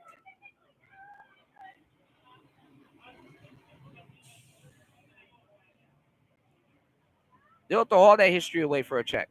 Who went to an auction and bought like a lot, but he didn't know this, but the lot was a part of the whole street. So he owns the whole street. So it's a nice piece of land. So you can do some. Yeah, that's the funny part, Buster. They definitely gonna be shocked when one of their grandparents are from the islands or mixed. Absolutely. Fly shit with it. So he got it for pennies on the dollar. They're trying to finesse that back from him now. They're trying to eminent domain there. They're like, oops, we didn't mean to sell it to a Negro. We need to get that back. Eminent domain. We want to build a park. And they start talking that park shit. Yeah. That's why Central Park is in Central Park, as you know, it was Seneca Village. That was a black area. They went and said, eminent domain, we need it for the city. We're going to build a park. And they built Central Park. They've done this all across the board. Whenever we get land, the funny style shit happens every single time. Funny Chicago, especially if it's prime real estate. Yeah, a lot of people don't even know their family, especially in the damn manosphere. Respectfully, I love y'all. Hit the like button, support the show, but especially in the damn manosphere. Most dudes in the manosphere are the black sheep of their family. You know, so some of them can miss me with that bullshit. That's why my good brother Nipsey, they were targeting Nipsey. Your ancestors don't fuck with you.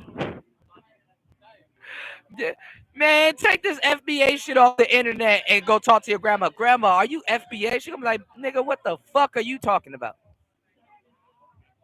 I'm your grandma. Hopefully. He got the Marathon store. Remember, Nipsey and those guys were buying that whole mall area. And the city, for years, they've been messing with Nipsey. I want y'all to understand something. For years, the city had been harassing Nipsey about that property over there. They've been trying to get him. They were trying to get him and Sam up out of there for years.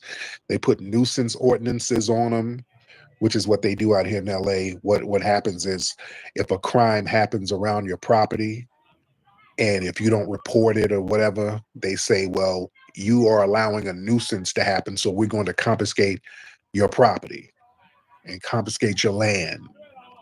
So yeah, they got all types of little janky shit that they do to black landowners, man. Good way. Yeah. All right. Those loopholes. Oh, short. What he's serving body. Now, we don't even really talk about DJ Academics. Let's see what DJ Academics. And y'all got to go find the actual video. Actually, let me get into something. I want to show y'all something. Because, you know, it's funny. I saw this black dudes getting their ass handed to them on YouTube. We were talking about Lord Jumar, how he got his ass handed to him. And there's this other debate. Let me show y'all something real quick that y'all may have missed with old boy. And he claimed he wasn't prepared also. Hold on.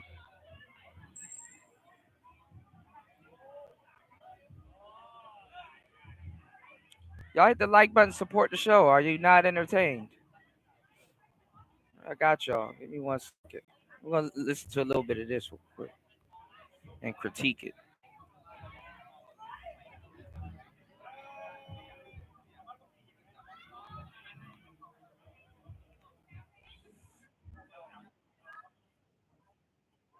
Check this out.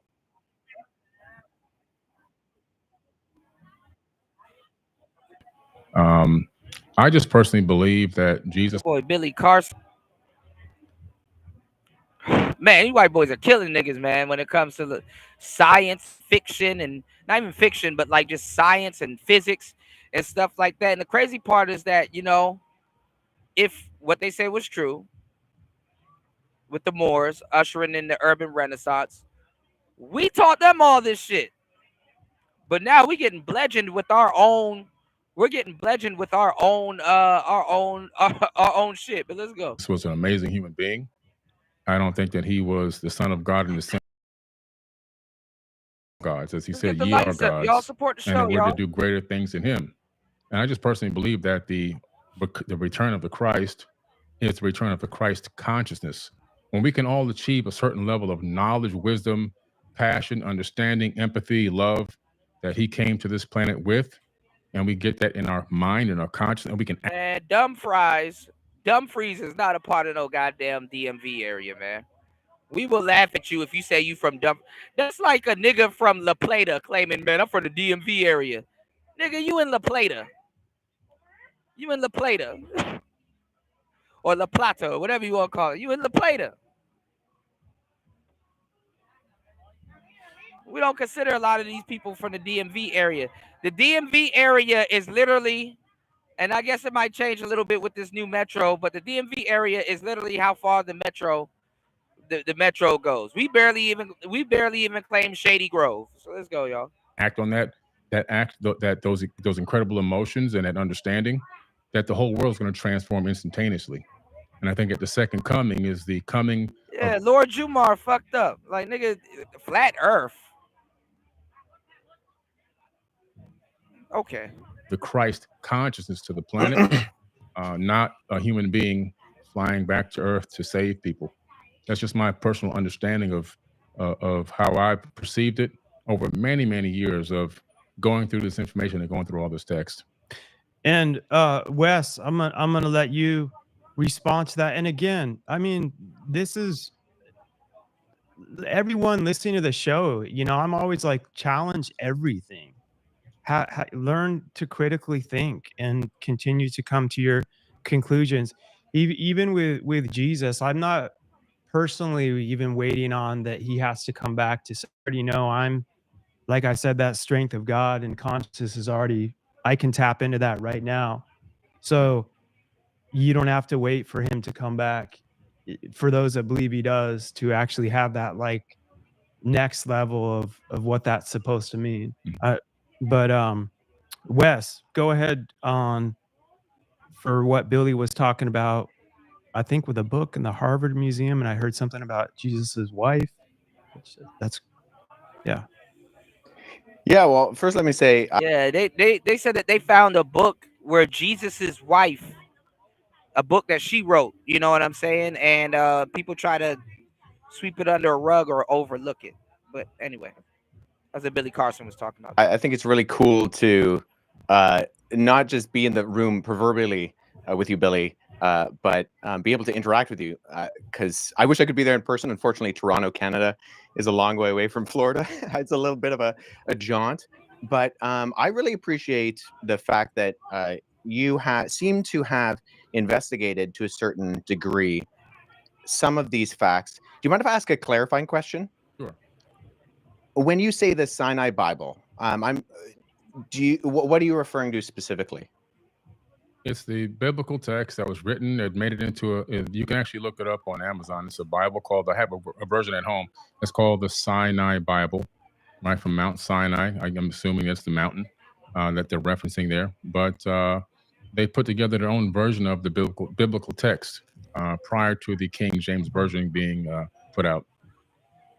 Sure. So when you refer to the Sinai Bible, would you be referring to Codex Sinaiticus? Like the codex that comes? Okay. That's why I was trying to get some clarification, because so you can actually go and see Codex Sinaiticus is at the British Library. So you can go and see it. It's on display. And the British Library has actually digitized the entire manuscript. So I work with manuscripts in my linguistic work. I'm an expert on early Christian scribal culture. Well, I mean, that shit is horrible because you use translation when things get digitized, and digitizing things is, I guess. And particularly in Greek and Coptic manuscripts. People can be what the hell they want now. I have a facsimile. So I have a photocopy that was done by the British Library of Codex Sinaiticus that I work with in my office. So I have it here. And the only reason I asked for clarification is because I want to make sure that what I'm addressing is that shit kind of like cheating though, because if you're talking about it and you don't really have the Bible with you and you're telling people to go look it up and shit like that, somebody will to the audience, it'll make it seem like the person that got the actual text, and then you don't even know if it's the Bible or not. But the person that got the actual text in their hand will make them seem more right or correct than the person that doesn't have it, even though he's the one that bought it up and put it out there. But all right, actually what you mean, Gotcha. And not addressing something else, because the Codex Sinaiticus in particular is just a Greek. It's a 4th century Greek manuscript. Mm-hmm. It comes from approximately between 325 and 350 AD, and its text of the Gospels reads almost identical to the modern Greek text that we develop translations from. So my curiosity is just simply in kind of exploring when you say that it denies the crucifixion or that the crucifixion isn't there. I mean, I can go on right now, Codex Sinaiticus, and I can look up the end of, say, Matthew 27, where it has Jesus being crucified. And that's in Codex Sinaiticus, or, the John 19, or any of the other ones. So I think my confusion is that it doesn't read any differently. So actually, are you able to pull up a website with the viewers or listeners or whatever be able to see that? Right now to make sure I have the right the version that I'm looking at. While he's pulling that up too, like I keep saying to all the people that aren't scientists traveling the world and linguists, I don't even know how to pronounce it the right way, like me. Yeah, linguists. What cyanide? I keep thinking of cyanide, like the poison. Cyanide Bible. So Right. is that like a version? So from my own knowledge that I know, like when I really studied all this, what I thought was interesting about the Bible was how many different eyewitness. I studied C.S. Lewis back in the day. How many different eyewitnesses and stuff there were, and they went on purpose to mention so many other names that they were able to cross-reference throughout history and throughout those times, from my understanding. And those were different things that I always thought were kind of interesting that I felt was a good concept of proof. And then I want Billy to answer, and also I'm just curious, like the Sinai Bible, where was that piece I found discovered? the text where I was referencing. Actually, I was misquoted. I misquoted there. It's the Gospel of Barnabas. Oh, see, and recently I was talking about the Gospel of Barnabas. I met a military guy. Funny, we actually sat right here and talked about it, and he was talking about the Gospel of Barnabas. That's how I was gonna get into that a little bit later. I'm glad. I remember I told you guys about this months back about the Gospel of Barnabas, and it has some accounts of Jesus's life, because in the Bible they leave out a lot of Jesus's life. Jesus just kind of pops up. And then the crazy thing about it is that in the Gospel of Barnabas, Jesus actually denies being the Son of God. In the Bible, it's like, oh, gun ho, but Jesus denies being the Son of God in the Gospel of Barnabas. So I actually really want to take a listen. I did the first time I heard of it was last year, and I actually really want to dive into it and see what's up with it. You said, I mean, I guess that's your perception of the DMV. I'm just saying, at least it's in Prince William County. The DMV area is how far the trains go. So if you look on the map with the train map and the bus map, but literally the train, that's the metropolitan DMV area. That's how we judge it. Okay, yeah. Well, so that's good. So let's deal with that too, because I've actually worked with. There are 2 manuscripts of the Gospel of Barnabas. The Gospel of Barnabas is a really interesting document because it is a known forgery, and so that's why I think it's important to get to these sources. So, at the very start of the Gospel of Barnabas, which we only have 2 copies of, one is in Italian and one is in Spanish. We see right off the bat that the Gospel of Barnabas, not to be confused with either the Epistle of Barnabas or the Acts of Barnabas, which are 2 apocryphal documents from the 2nd century, but the Gospel of Barnabas in particular We know it's a forgery because it does things like in chapter 92, it says that Jesus spent 40 days on Mount Sinai, and then he came to the Jordan River and he walked to Jerusalem. But Mount Sinai is more than a week's journey away from Jerusalem, and neither Mount Sinai nor Jerusalem are close to the Jordan River. So never mind there not being a route from the Jordan River to like around Mount Sinai or going to Jerusalem.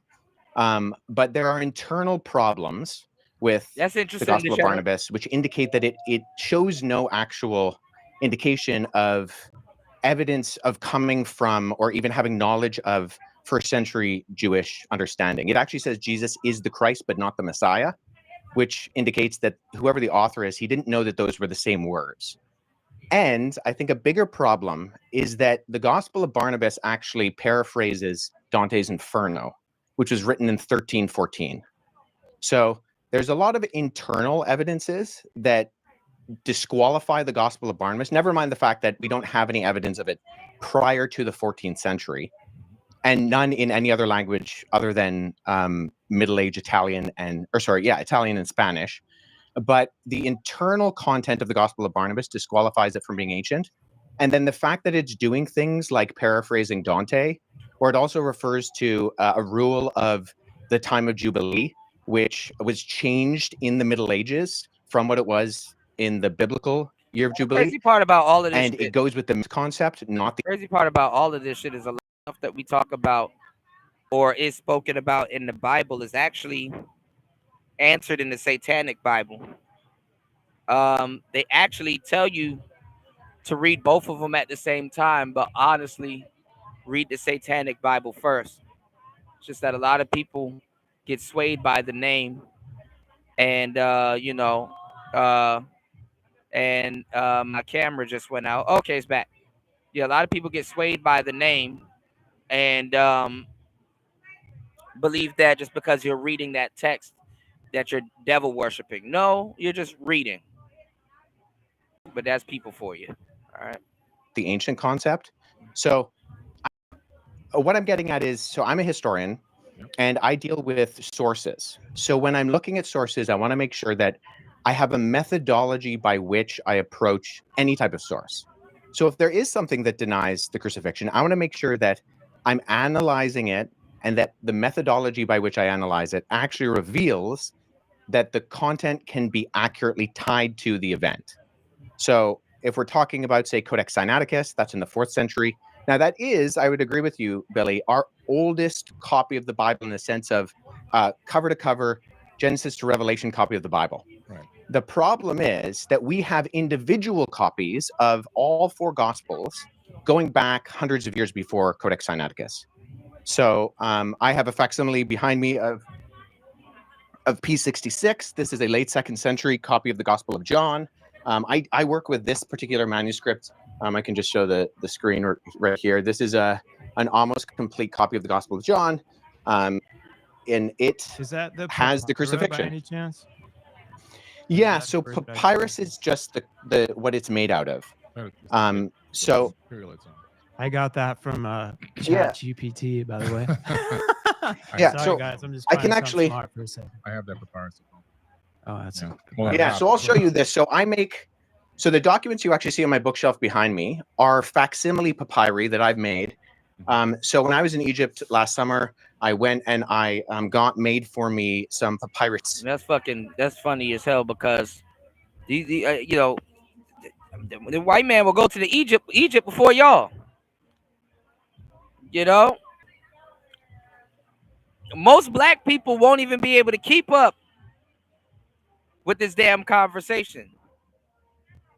And I like how Billy Carson, he's just sitting there getting laced. He's just sitting there, okay. You know, he's not arguing. He's not bickering back and forth. Now, he felt bad that he lost this debate. You know, he said he wasn't prepared. You know, you got Jumar getting schooled, quick work.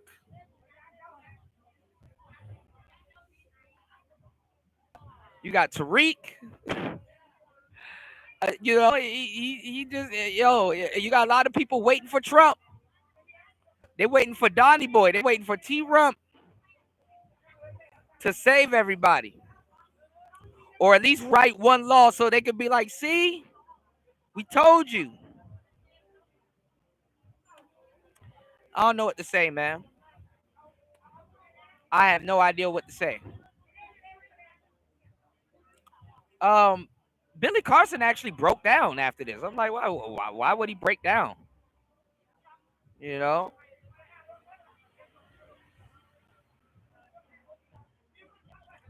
But I do want to give a rest in peace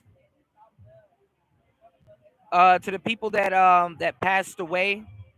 If you guys don't know, in the DMV area, a airplane that allegedly was landing crashed into a Black Hawk helicopter. And the number that I knew, the number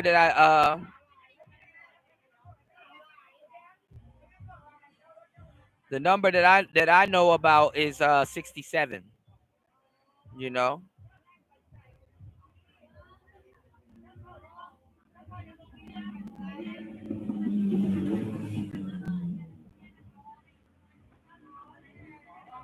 Uh-oh.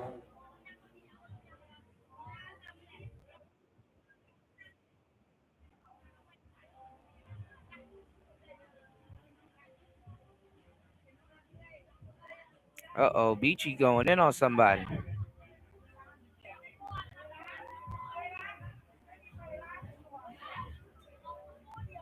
Hold on, give me 1 second, y'all.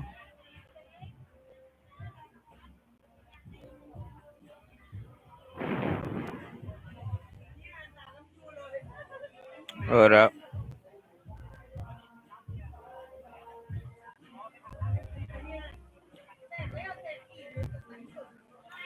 So it looks like Billy Carson, he saved his words.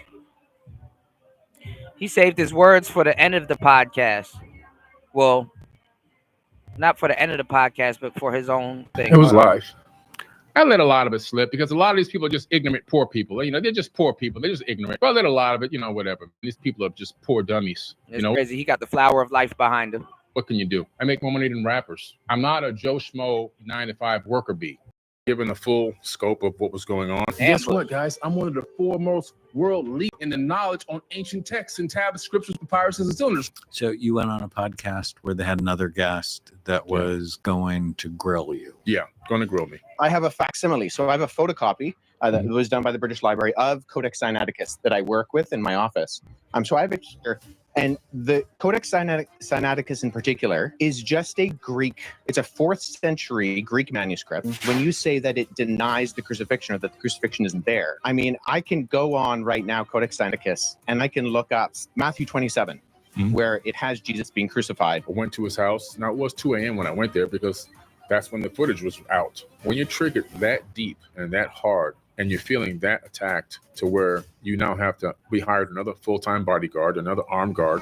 Billy, brother, I really want to see you win, but you're fighting against your own message right now. I hope you can recover from this, but you have to look in the mirror because this behavior is unacceptable. Finally, after the crazy Billy Carson situation, which caused in the first place Wes Huff to become very famous, now he's finally addressing the situation with a psychologist, I believe, or a therapist. And I'm just super excited to understand where maybe he's coming from. So let's get into the show. Somebody invited you on their podcast? Yeah.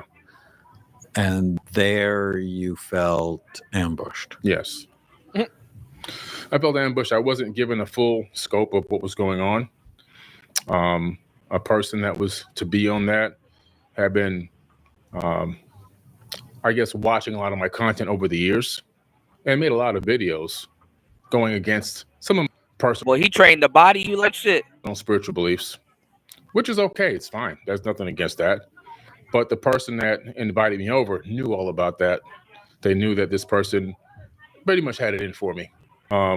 So you went on a podcast where they had another guest that was going to grill you. Yeah. Going to grill me. And you show up. I showed up. And I tried to maintain calm and peace. I tried to be respectful. I didn't snap in this situation. To be honest with you, Okay, who here watched the show and tell me, was Billy Carson getting grilled? I think on the contrary, it was very like low, mellow, you know. Yeah, like he wasn't really responding. He was actually calm, you know, but he didn't really respond. Well, till now, I guess. And I guess he believes getting schooled was getting grilled. I mean, he was actually soaking up the information. Like I said, most debates would turn into a learning session if they really were debates. People was really saying, hey, your knowledge is wrong, or hey, have you checked here, or hey, let me introduce you to some to something that you might have overlooked or haven't picked up on. Anyway, Talking here and there. And when Wes Huff actually responded to some of his claims, he's just like, whatever, no big deal. I kind of was a little bit in shock, and I was trying to get my word in. But the way it was being run, it wasn't a fair conversation. I felt like I was being overrun. I felt like my voice hadn't been heard. And then every time I did have something important to say, the person on the other end would have a technical difficulty. And after it happened like 5 times, I got really frustrated and I walked out of this situation. I gave my do not consent.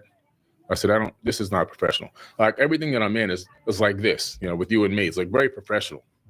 And I felt like it didn't show me in my best light, or even the house that I went to, even in their best light. It was just so scattered and chaotic. Yeah. And the person agreed, okay, yeah, no problem. But then the person decided anyway to release this footage.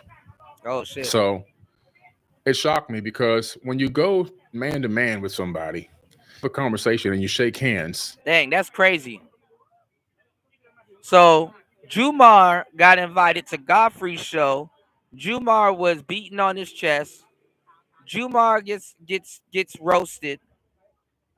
Godfrey hides the footage, but the white man put out the footage of Jumar getting bodied. And something similar happened in this situation. I don't know if the host took it down, but Wes got the video of him getting bodied. So it's like, damn. A lot of guys feel betrayed because, like, yo, hide the video, private it. That was bad. Do over. Okay. Like we used to do in the old days. It's like your bond is your word. Your word is your bond. And in this case, it wasn't. And that really shocked me. It wasn't so much as that the content was released. It was the betrayal and the broken agreement that really hurt me to my core. So that, of course, triggered me. But maybe he felt like he had this due diligence to expose someone who is completely falsifying or making wild claims against the God that they serve. And therefore, he felt that it was the right thing to do. They didn't sign some agreements. By the way, you can't release this unless I say so. That wasn't the agreement. Yes, maybe he didn't know about this other guy. Well, actually, no, I was told he did know about this guy. But apparently they said it's a friendly conversation, apparently. I tried to maintain a certain level of cool. I tried to stay the professional route. I wrote up a do not consent form and I went to his house. Now, it was 2 a.m. when I went there because that's when the footage was out. He lives around the corner from me. So I literally went boom, boom, right around the corner. It wasn't like I drove through the night through a rainstorm and a snowstorm. They try to make it look like that online. Yeah, But, I mean, still, like anytime 2 a.m. makes you seem kind of suspicious, like you're trying to hide something, like you're trying to stop something from getting out that's going to completely ruin your reputation, because your reputation was something of you claiming these crazy things, and they're finally being debunked. His kids sometimes even spent the night at our house. He's right around the corner. I drove there because I was still weak and recovering from the pneumonia, although I could have walked there in 2 minutes. I rang the doorbell and nobody answered the door. I had a piece of paper in my hand that said, look, I don't consent to this video. and nobody came to the door. Now, often we would talk at that time of the morning. So it wasn't a shock that I would talk to him or show up at this time, because that's the time that we had conversations, middle of the night. He flies all over the place, I fly all over the place all the time. It seems like that time of the night or morning, we're always available to have a conversation via text. So I thought, no big deal. That is a fair point, if that is true. Just ring the doorbell. He'll probably come to the door and we can talk this out. I recorded myself at the door, thankfully, because more betrayal. I want to see which this led video. me to believe that this person was really a part of this, is that he made a video saying, I was banging orders. And I'm going, wow. That's all Wes Huff did, was explain information from. And then he's like, from the Sinaiticus Bible. Like I said, a lot of guys got, oh, it's this deranged black guy that's supposed to be smart that just got schooled, that thought he was smart, getting schooled by one of us. And now that we I guess exposed him for not being as smart as he thought he was, now all of a sudden, you know what I'm saying, he goes from being this scholar to this deranged black guy that wants to hide shit from the internet. And it got put out there anyway. So damn, I guess he felt betrayed. I guess he felt that bro was his bro. Guess he felt that, he wouldn't do nothing like that to him. There you have it. Same thing with Lord Jumar. Oh, Godfrey, I thought you was my bro. You invited me to your podcast. I get bodied on. Like, it's like, damn. So it is not, going back to, what I've been talking about in the future. It is not a fun time to be a hotep. You know what I'm saying? It is not a fun time to be a hotep, being an Africant. It is not a fun time to be a hotep, especially getting on the internet and debating anything.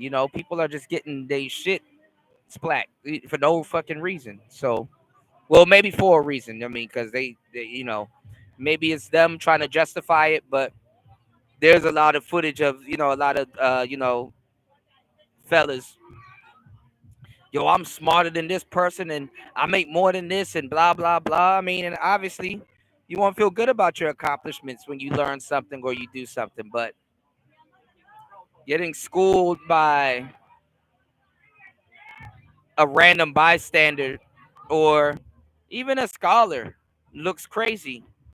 When you put yourself up there on the educational platform and say, yo, I'm the top, people learn from me, I'm the best it gets.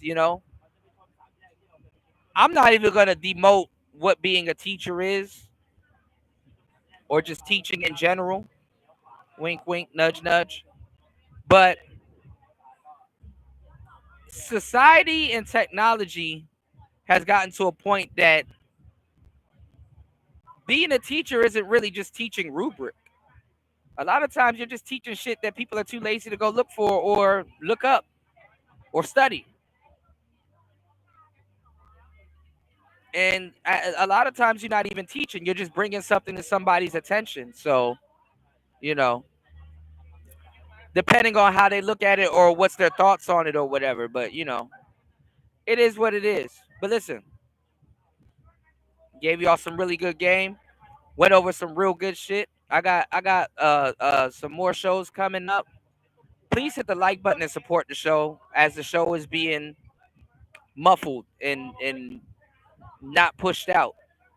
So definitely we need your help, and YouTube is choking the channel. All right. It's Player Talk Radio. I am your gracious host, DJ Cuda. Peace.